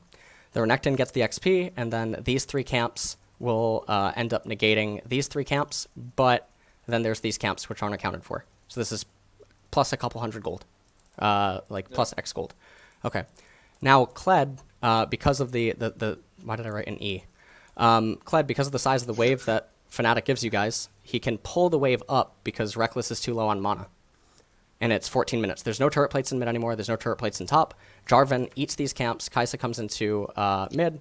Kled, because of the size of the wave, he can pull it further back into the lane. He can freeze 2.5, 3 waves, which equates to essentially killing Bwipo twice. So he pulls... Yeah, he can pull the wave really far back, and then the spellcasters and the melees, they pile up. Even though he has Tiamat, he ends up CSing it really slow because of the amount of spellcasters in the cannon. They shred through your minions faster, and whatnot. Depending on the size of the wave that Fnatic ends up giving you, and if they escort it. Now, this is of the assumption they're going to back up because of Reckless's mana and no desire to stay bot. So now, when Kled unlocks the lane, it's going to be slow, which means that you have a pile-up of lots of minions. The pile-up of a lot of minions takes 3 minion waves. 3 minion waves in a minute and a half. This whole thing with Kai'Sa and Jarvan clearing out the blue side jungle, Kai'Sa being in mid, off of a recall, getting the red, lines up perfectly with that timing. It's almost a perfect harmony lineup, which then means that Kai'Sa can shove out mid wave, you can leave one person behind in mid, probably Caps because he would still have TP because he didn't use it, and then you can bring 4 people bottom with a giant wave bot, crash it on the bot tier 2, and then because of the size of the minion wave and having all 4 members in close proximity to bottom, get the crash onto the bottom tier 2, thus getting you the wave to be pulled back in. And now you give this wave that gets pulled back in, which is going to slow push back into you, to Caps or Perks, and you hold a defensive formation. There's no dragon on the map. There's no herald. Why is Fnatic... Okay, so Fnatic, maybe they had Bwipo stay on top. He kills top tier turret, right? Cap stays in mid. They can't push mid. Is Fnatic going to say to themselves, we should push up mid so that Kled can clap us from the side? Because you guys still, in this situation, you still have the 2-for-1, even though you gave them a little bit more gold. I mean, they're probably just going to trade for top, no? But then you have to ask if it's worth trading. Well, okay, so they trade for top, and then you put Caps here and Perks in bottom. And then what you play for is the 3 versus 2 break point, which you can get to faster by denying them gold rather than playing ping pong. Like if you do the into them, back into you, into them, back into you, you'll eventually hit the Baron play that you and I can both agree on. If you play the War of Attrition and you constantly keep stealing gold from them and you incentivize them to come into mid, they can't push mid. They're down an entire item. They're down base levels. They're down an Infernal Dragon. So there's no Herald. There's no Ocean Dragon. They cannot just come mid, and I know that you know that they can't just go mid. Doesn't matter if Caps is in top lane freezing or bot lane freezing, because Kled, one ult from the Fog of War, if they're too pushed up trying to hit the turret, they're just going to die. They will never push up. So what happens is you go even on jungle camps, right? You give this side of the map to them, you divide it, but you say to Bwipo, Broxa, and Nemesis, you can't come bottom, Perks or Caps is freezing, or they're building up very large waves, which makes it harder to freeze if you guys group with the person that then has to push it back into the turret. And this ultimately becomes the minigame, to create neutral objectives in the form of minions, to get the crashes and thus the bounce backs, so that you can execute it again. So every 3 to 4 minutes, it's a giant freeze into an unlock, crash to the tier 2, pull back, giant freeze, unlock, and you try to get this game where Fnatic has to fight you. If you do this, even though you gave them all of their jungle camps, okay, and to you, you're thinking, okay, we're giving them, 1,000 gold a minute or something. They are hemorrhaging 300 gold in bottom each minute. They are hemorrhaging 300 gold in top. And even if they group mid and force Caps or Perks to come to the lane, when they teleport or when they move to the lane, 600 gold each minute is very painful. And so if they come to mid and a fight fails, there's a slow push in top that's pushing into them, or there's a slow push in bottom because they pulled perks or they pulled caps to mid lane because Kled ulted or something. If they disengage that, because you guys are victorious, you can choose which lane to break to and deny the freeze from happening and get it for yourself, even if Fnatic tries to one-up you and say, okay, now we're going to freeze in top. And if you do this, the War of Attrition keeps favoring you, and you hit the item breakpoints better so that the team fights are a higher percentage chance to be won with less variance. And because you're a pro player, and tournaments are your lives, and wins are all that matters, why not take the 85% instead of the 70? So basically, the TLDR is if we want to trade the tower gold for, well, the minion gold and XP. And don't forget, we deny them more gold from the tower, which is like 640, I think. Well, and we get one whole tower. They would get all the turret gold, so they'd get 1140. Okay, actually, yeah, 1140. In comparison, we get maybe how much from the minion waves? Like maybe 2 minion waves or so. You can get about 400, 600. Well, per minute. Yeah, but isn't it hard for Kled because of the emotes? Like he can't just keep freezing it for, I don't know, a minute or so, or 2 minutes even. Yeah. So he's gonna break it. My here I'll use Rift Kit. Sure.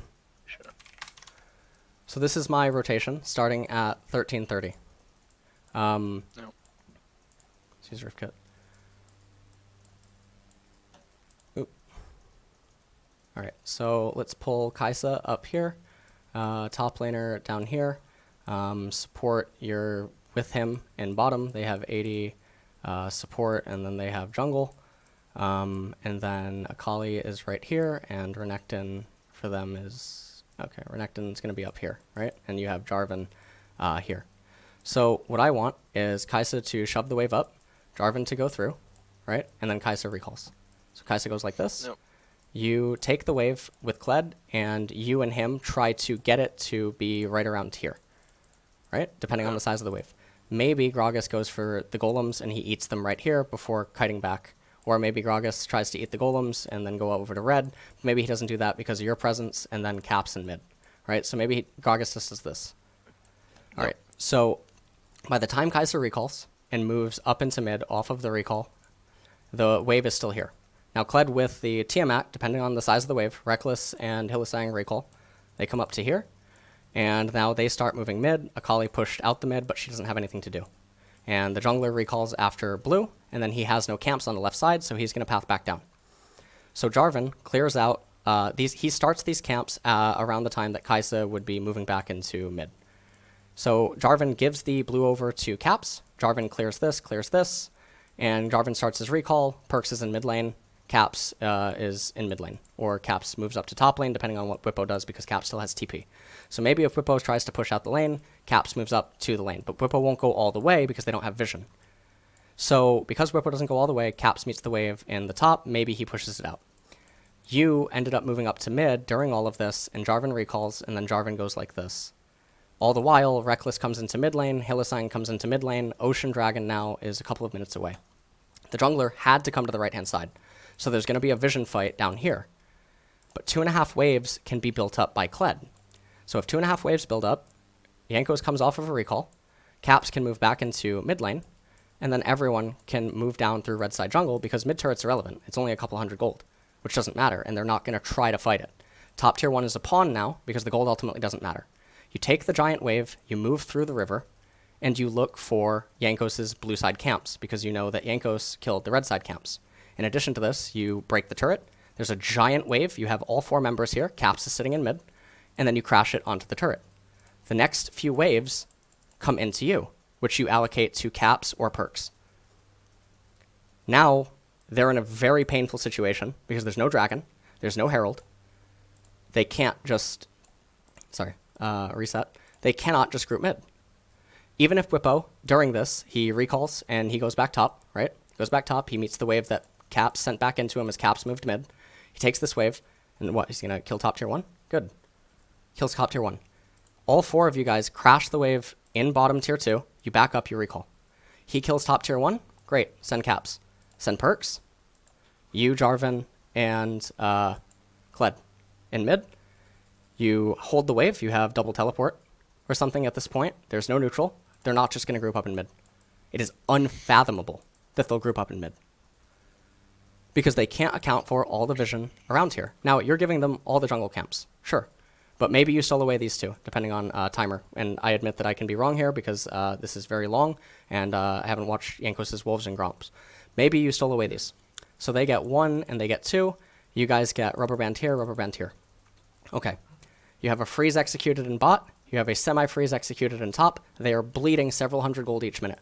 What do they do in this spot? Because I can guarantee that if the top wave is up here, and the bot wave on perks is down here, and you are around mid with, you know, Jarvan and Kled and whatnot, because they're not all arbitrarily going to go mid, right? Brippo is probably moving top lane, thinking, what the hell is perks doing or Caps doing? He's probably just going to reshove it, right? So he's probably moving up to top, right? The jungle was probably doing his camps. Okay, what's the mid laner doing? The mid laner may be around here or something. So now it takes time for them to go through their fog of war. There's no Baron. There's no dragon. They group mid. Your mid turret is fully healthy. Even though it's only Kled, you and Jarvan, Kled throws the bear trap, whatever, they still have to respect a teleport or something. Or by the time you notice that too much time has passed from the fog of war, either perks or Caps unlocks the freeze, joins in mid, if they have multiple members posturing, and you time it against the minion waves that come out of the Nexus. You account for the timing that they would have to dive you in mid. And it's a fully healthy tier 1 mid turret. Now let's say that you just want to give up mid tier 1 turret, because this is even easier to defend, right? From a defense perspective. If you guys, Jarvan, Kled, etc., are down here, and Caps is here, and Perks is where the fuck's ADC? If Perks is up here, right? How do they? They're not going to take a team fight in the jungle. They're not going to play for 19-minute, 20-minute Baron vision. That's just insane. And if they do, what the fuck? They don't have the economy to invest resources like this. And now all that you say is you're bleeding hundreds of gold in top and bottom. You cannot fight us in mid. Maybe you just gave up mid for free. Great, 500 gold. You're not going to fucking lose the game over it. 500 gold does not prevent the 3-item versus 2-item breakpoint. The next Infernal comes up. What are they going to do, fight you? No. You're going to get the next Infernal, and then because you're in close proximity to one of the frozen lanes that was unlocked at the time that you unlocked it, you get to generate the crash and most likely kill the turret. Because you demand all of them to come for this, it also affects the turret in the other lane if they don't have the discipline to hold it and just give up the bot tier 2. Now you're at 23, 24 minutes into the game, 2 Infernal Dragons have the 3 versus 2 item breakpoint, and you get the first shot at the Baron take with more damage, more speed, more control, more resources, more level advantage.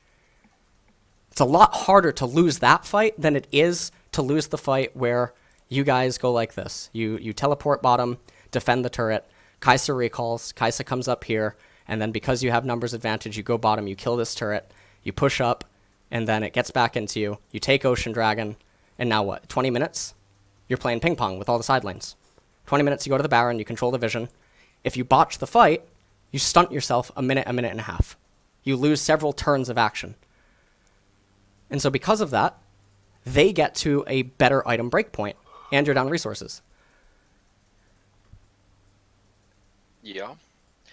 But then again, if you don't trade towers, then their playing field, I guess, is much smaller than if they get our both side towers. They have because we're ahead, we should be able to pressure them and make them play around a really small map, and we can just walk in whenever we want to get vision, and then in 20 minutes we're gonna have their whole top side covered, so they can't even walk in to check, and if they do, well, they're just gonna die.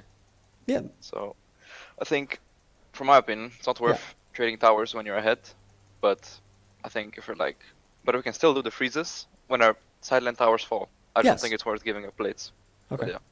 But yeah, for the Silas freeze, I agree. That one was good. Yeah, the Silas one's a checkmate. Yeah. Okay. Yeah.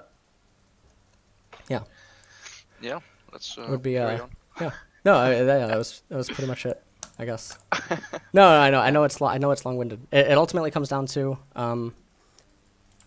you're saying that because you guys are so far ahead, you can get vision, and then the vision grants you picks. right? At 16, 18 minutes. Okay.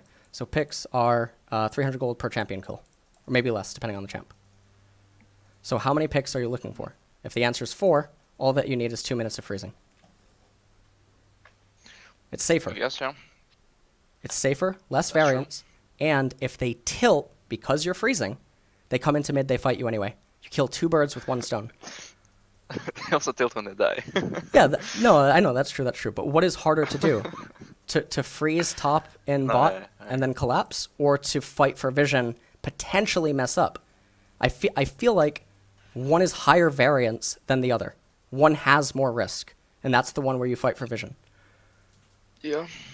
Okay. I mean, that's pretty much it. No, it was a fun talk. It really is. I always enjoy stuff like this. I do. So, all right. Is there anything else you want to talk about? Not really. Oh wait, the example that you had on your YouTube, right, with the Yes. Korean script team. KT BBQ. Yeah, when the relay was getting frozen on, and when they had 5 minutes, couldn't they just like get tower or dive? They had like Alistar, Aatrox. They could just like Alistar combos in and press his ult, and then they just one shot all of them. Let me see. Freezing. The red team were just like scared for their lives for no reason. Let me see. And by the way, I know I talk so much, but it was because I really wanted to hammer home points that we could agree. Sorry. Okay. Oh yeah. All right. This right.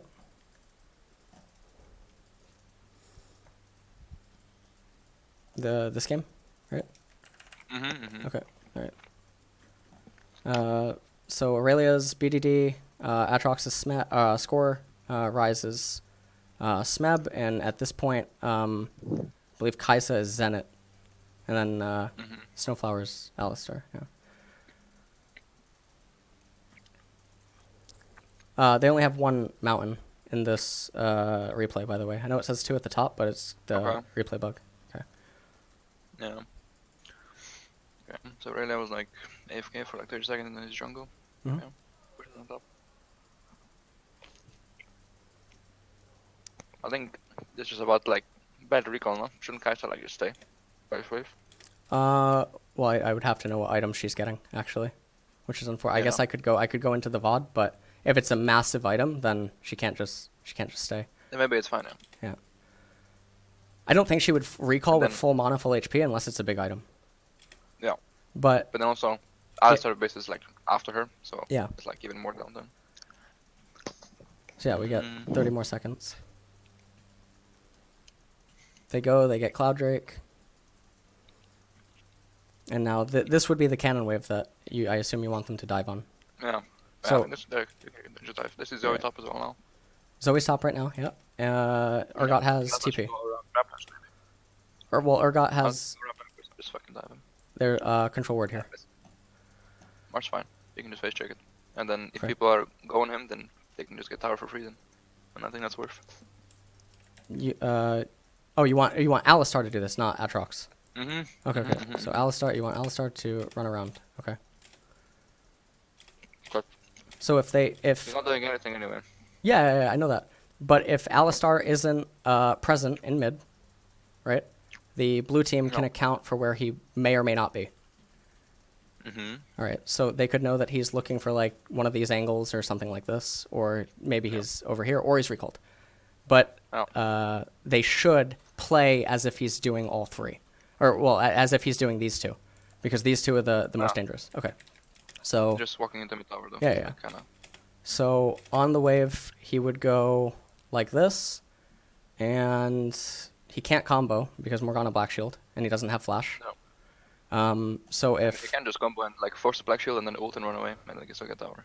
yeah, okay. So if they do that to get the turret, now this wave is right here. Now what? Mm-hmm. Orange base. Okay. And now there's no They can- dragon.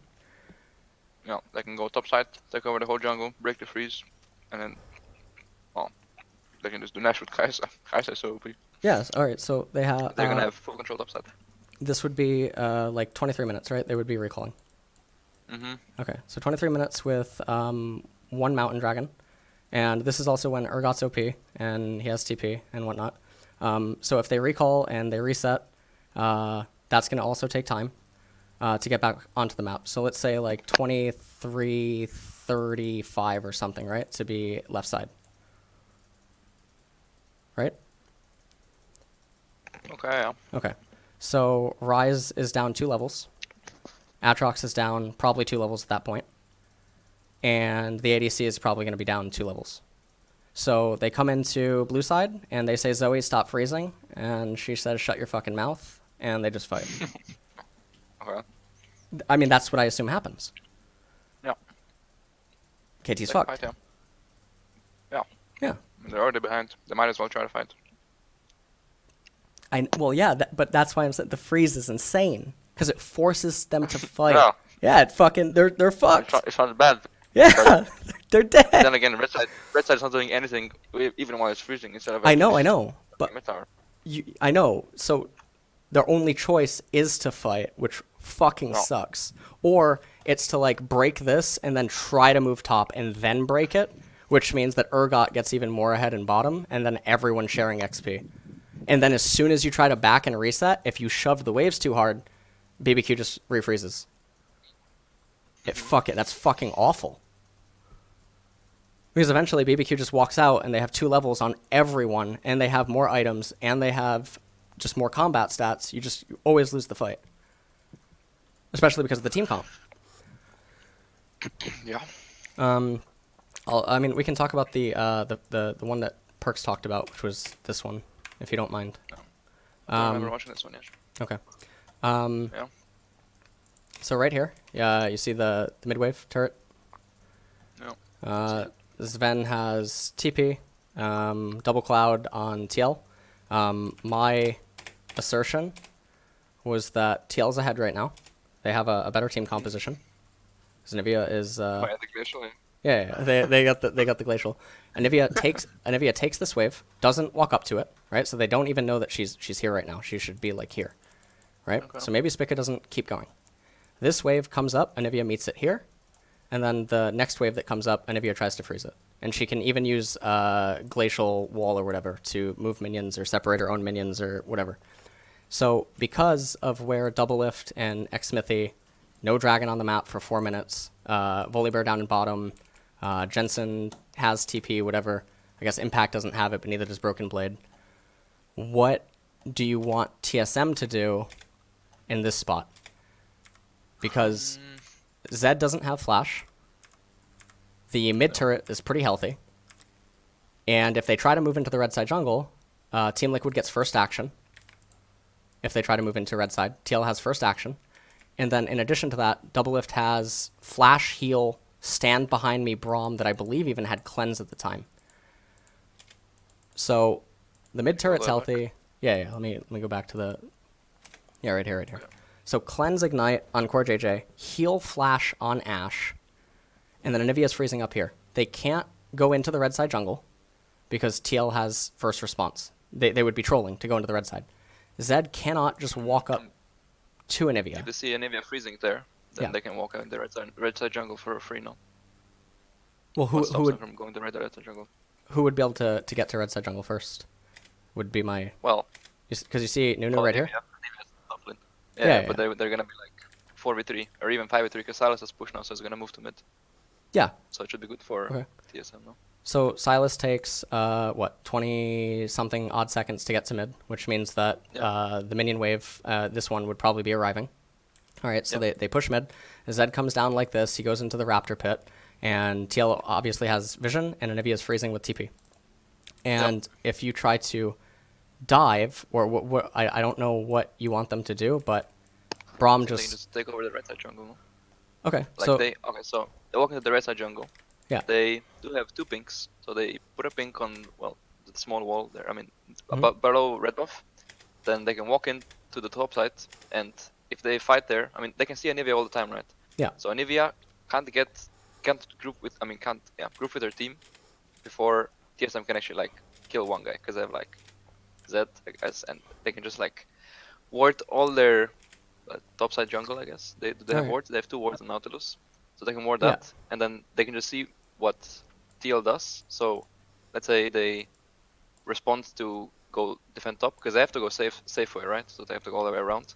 Mhm. And if they go safe way to defend top, then TSM can just go mid and get mid tower, because it's kind of low already. Or if TL stays mid, they can just go top and stop the freeze, kill Nivea, whatever.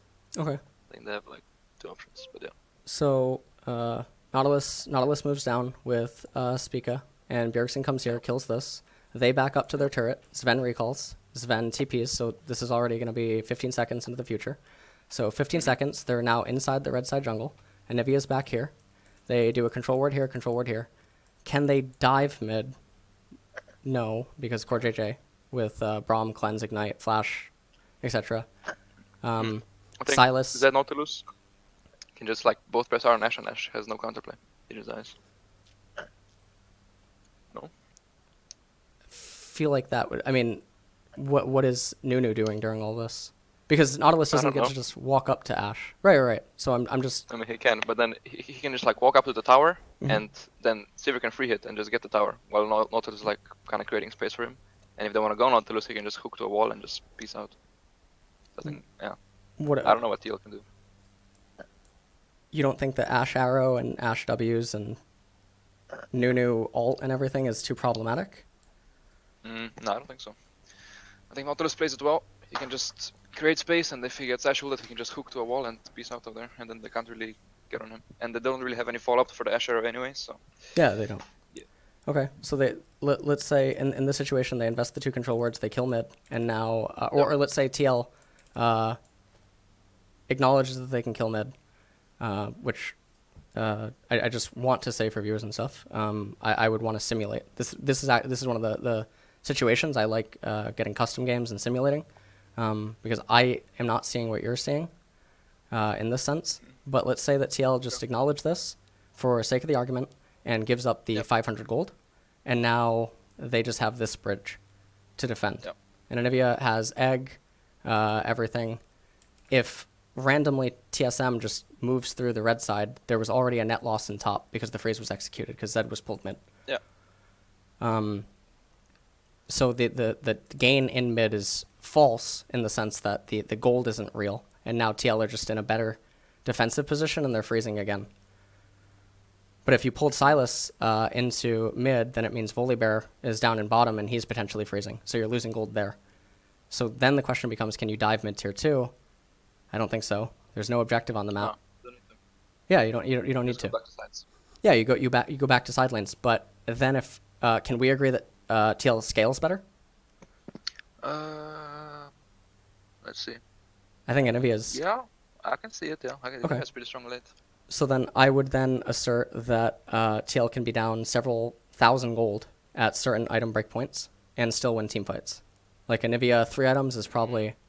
But then again, I don't know how good Volibear is late. Is he actually useful? I think Is against Volibear actually a champ? this team comp, yeah. Yeah. So Yeah, then I'm not sure who actually outscales because they're like, playing random champs, but I think like Sivir Zed are like decent. Silas too. Yeah, I'm not sure. okay. But then Anivia's pretty broken, so. Yeah, Anivia's nuts. Mid should be playing her. But if we agree that TL should freeze, then or if TL's better late, then they should just freeze and try to do the thing that I just talked about with you in the G2 Fnatic game. I mean, I think in our game, it Yeah. works for us because we're ahead, so we can actually use the freeze to actually get a tower from it. But I don't think TL can do that. But why do they need just to They can just fight? like farm. Wait, what? Why? Right. So TL can't fight. They can't get anything with it. But why Yeah, do they? yeah. Why do they want to? Like, if let's say so it's 29. So it's 30k, right? Roughly to let's say 29.5k. Okay. For both of these teams, let's say that you give TSM Scuttle Crabs, and let's say that you give them 1 extra jungle camp. So let's give them, and maybe even a little bit more. Let's say that you give them plus 1,300 gold per minute, and you give TL 1,000 gold per minute. If you add this into the game timer, TL still comes out ahead at certain breakpoints, because TL's comp is better. Team fighting inside of condensed areas. So even in the scenario where TSM gets more resources, it doesn't actually matter because they're trading down even though they're getting more because of the pressure added by the team composition. Do you play any card games? It's like playing a control deck. I play MTG. But Okay. So I have no yeah. fucking clue with their like colors. Okay. I mean, I could kind of see your point. Like red is like really aggro early and like Yeah. but, you know. So TL is like a Teferi or like a Planeswalker. Okay. That just needs to ult. So it doesn't matter if red deals a lot of damage to the light points because the break point isn't enough. The blue-white player lives with 6 life, and then Nexus of Fate starts, like the cycle. Yeah. So because of this, I'm fine with TSM getting more resources. I don't care about that argument because I know a lot of people use it against me. Like, oh, they lose jungle camps, they do this, they do that. If TL walks the fine line good enough, they invest less resources. But also, this isn't even factoring in that this isn't the case because there's freezes happening. So actually, TSM's probably losing on gold and XP. It creates a timer where TSM somehow has to break the tier 2 defensive turrets of TL. And even if they just break it, they can't go 1 for 1. They need more gold, and then it comes down to a Baron. But how the fuck do you Baron against a Nivea inside a red side jungle? How do you break into this? I mean, you obviously need a teleport ward or something, or you need Zed to be a hero. But if this is G2 versus G2, so I'll ask you to use yourselves Oh shit. as the team. Do you believe Then it's a draw. that TL can defend from the red side jungle, install Barons, and then just win? I mean, they do have Ashe to stall Nash, but And they have Hawkshot to I check. would say. Let's see. Yeah, I'm not sure actually. If it's both the two, then wow, it's just a draw then. Nice. God bless. Let's see here. I mean, I think actually blue side shouldn't have too hard of a time going for Nash. Like, they can just bait out the hawk shots and the blue trinkets, and they can like kind of tank the Nash with Sejuani. And if like TL go too close, I can just turn with Nautilus Sejuani ult. But yeah, they should be able to have their whole top side jungle warded because they get mid tower for free. Yeah, they get the mid tier 1 here. But yeah, I also think that maybe you're undervaluing the jungle camps because like blue side should be able to get their whole topside jungle camps and trade it for like minion XP or farm, I guess. And then the Xmith is gonna get like star from his jungle and it's gonna be like really far behind, and then it's gonna be basically useless because Nuno is like kind of not the best pick late game maybe. Sure. So if he's losing XP, but the mids and tops are freezing, they're getting more XP, so it starts to balance out. Yeah. So this comes down to like a vision balance, right? So I'm a huge advocate of like triple blue. Blue trinkets. Yeah. Yeah. I think So it's a good idea. triple blue, and you're a pro player. You know how fast it takes a team to do Baron. So if they disappear from the map, you don't need to instantly blue trinket. You don't need to instantly hawkshot, which means that you get time given to you by minion respawns. Then you blue trinket. Are they on the Baron? The answer is no. Now the minions have met in mid wave or top wave or something. Are they coming to the minions? No. Okay, you fire a hawkshot. Where are they? Where's their posture? Because now they're sacrificing minions just to stand in the fog of war that they have vision over, but you're using blue trinkets. Eventually they lose the minions in mid or top, and then TL can group as 5 and hold a formation that would allow them to walk into the fog of war if their blue trinkets get exhausted or their hawk shots get exhausted. But this comes at a major sacrifice for TSM because you're asking them to stay in the fog of war so long that the minion waves die in both lanes, and that somehow they can burst Baron in 15 seconds or something, or 20 seconds in between a blue trinket sweep or an Ash Arrow that TL can't approach from. I feel like it's a lot easier, and I get how it's weird to maybe think about if you've never intentionally walked that line, like of play. I feel like if you practice this approach, it becomes increasingly easier. And the examples I use in like this freezing video is talking about iconic shifts in the StarCraft 1 meta that revolutionized the game, that actually centered around thought processes like this. Yeah. I don't know if you ever played StarCraft, did you? No. Okay. Never. GG. So, yeah. But yeah. All right. Do you think Anivia, actually one more, do you think Anivia can actually keep the freeze if her whole like topside jungle is like warded by blue side, and then blue side can just like go top and break the freeze whenever they want. Do you think they can actually keep the freeze? They can break it, but I feel that the resources to break it generates a net loss. Because it means that they're pulling multiple members to guarantee the break of the freeze. And thus they lose out in other areas. Like it's constant. But even here, like for example, if Johnny just goes with Zed together, and they can push out all the way to tower, no? They can, and that should be the play. But my my assertion is that Anivia should look to freeze, and if she can't, oh well.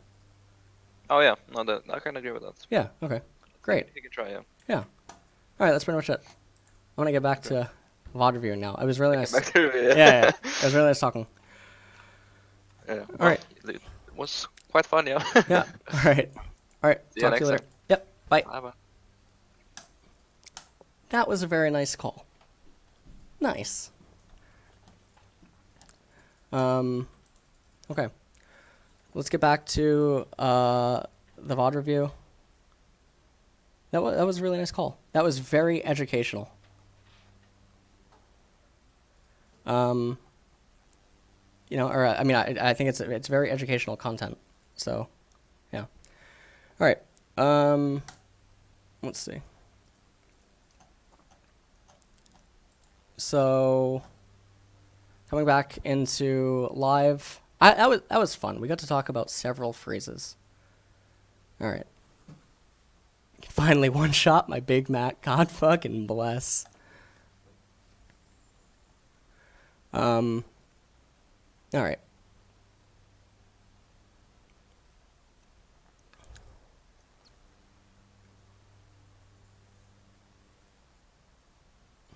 So G2 is they're in an awkward spot right now because they keep playing ping pong, and see you know, interestingly enough, right? You guys remember the play I talked about where if Caps gets this turret and then Gragas does this, but in that scenario Jankos is on the other side of the map. That's an interesting situation. Like it feels very bad.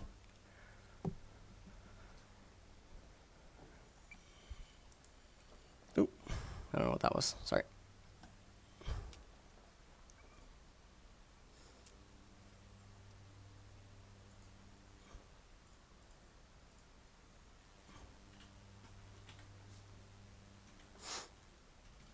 Freezing's the future, Twitch chat.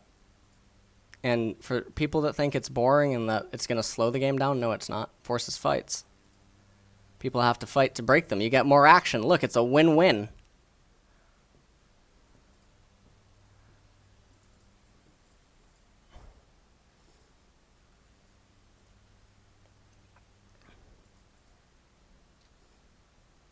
All right.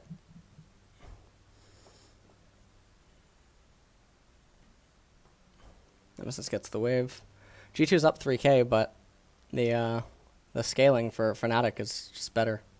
Even though, like I already talked about, Fnatic compromised their draft with their Renekton pick. It's very bad. It doesn't fit the theme. It's red when Zaya's like what is it? Jeskai? Yeah, Zaya's like Jeskai. Zaya's sort of like 4-color actually.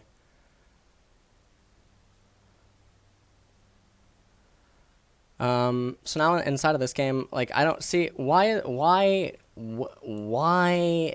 the Ocean Drake doesn't matter, right? We already watched this actually.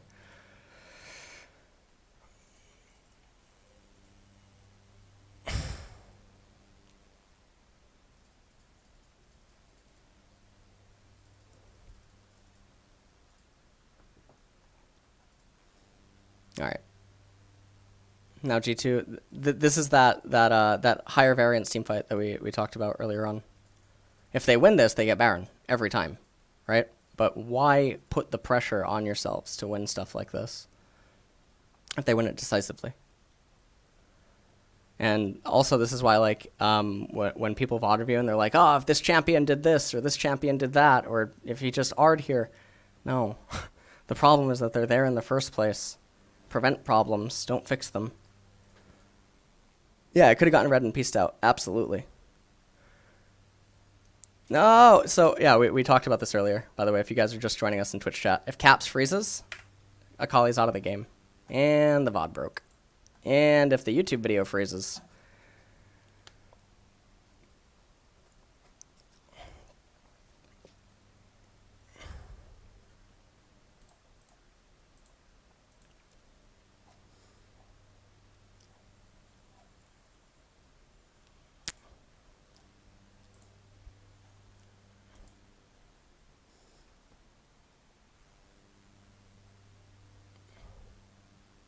YouTube's learning. YouTube's learning. Holy poggers.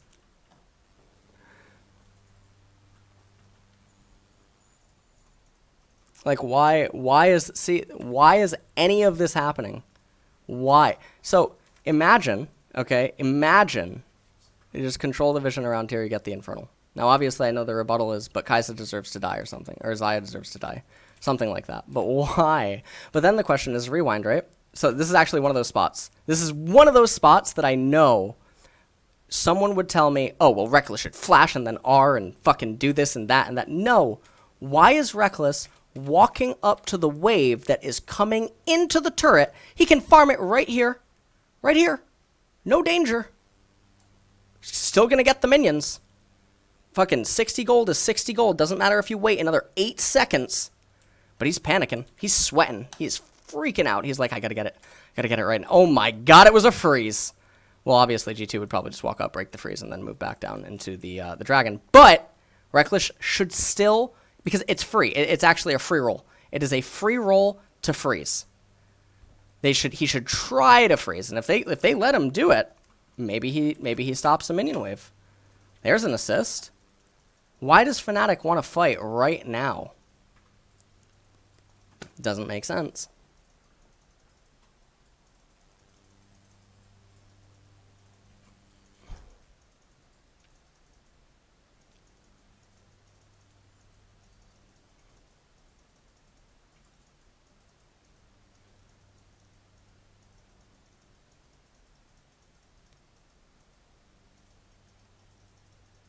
What the hell is this fight?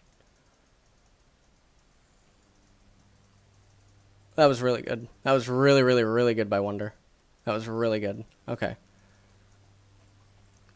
Now, I mean, G2 win. It's not even a question that G2 win. So on respawn, Broxa has to run to Infernal. Caps is already covering it. Just deny Gragas. Get the Scud. Yeah, perfect. It's actually perfect. So and see, this is the team fight that Fnatic can't win, even though it's probably the best chance they have to win it, because you can't just give over the Infernal Dragon. And now you get the Baron, and because of the death timers, you can recall, get to the Infernal, which they're forced to fight over, and then that's the end of the game. So this was actually pretty clean overall. And now they get the Elder. Now, I actually don't like, or not the no, sorry. I actually don't like. It doesn't matter. It's 2 open inhibitors. But if you want me to be super nitty gritty, I would prefer that G2 leave the Infernal up on the off chance that Fnatic just donk off into River and die. But I would prefer they leave it up until 30 minutes so that they get a 4 dragon Elder. Because if you look at how the Barons all align, it's really, really good with Elder Dragon. And there's no world where Fnatic are ever in a position to realistically take it, because the levels are too high. But if they take it at 26, another Elder spawns, or another Elemental Dragon spawns, and you have a higher chance to actually get a shitty dragon, like one of these, than you do, or maybe, no, that's not how that works, right? It doesn't actually read it as 2-2-1, right? Oh, maybe it is 33%. Maybe okay, actually it probably is 33%. But still, that's it's still a higher percent chance to spawn the worst dragons, which means that if you take this dragon and you spawn another ocean, you feel really bad, because then the ocean is taken at like 31 something. It's taken at like 31.25 or something like that, and then you have a much later Elder Dragon that isn't synonymous with, or not synonymous, it's not harmonious with Baron. That's pretty much it. So that's it for that game. That was a very long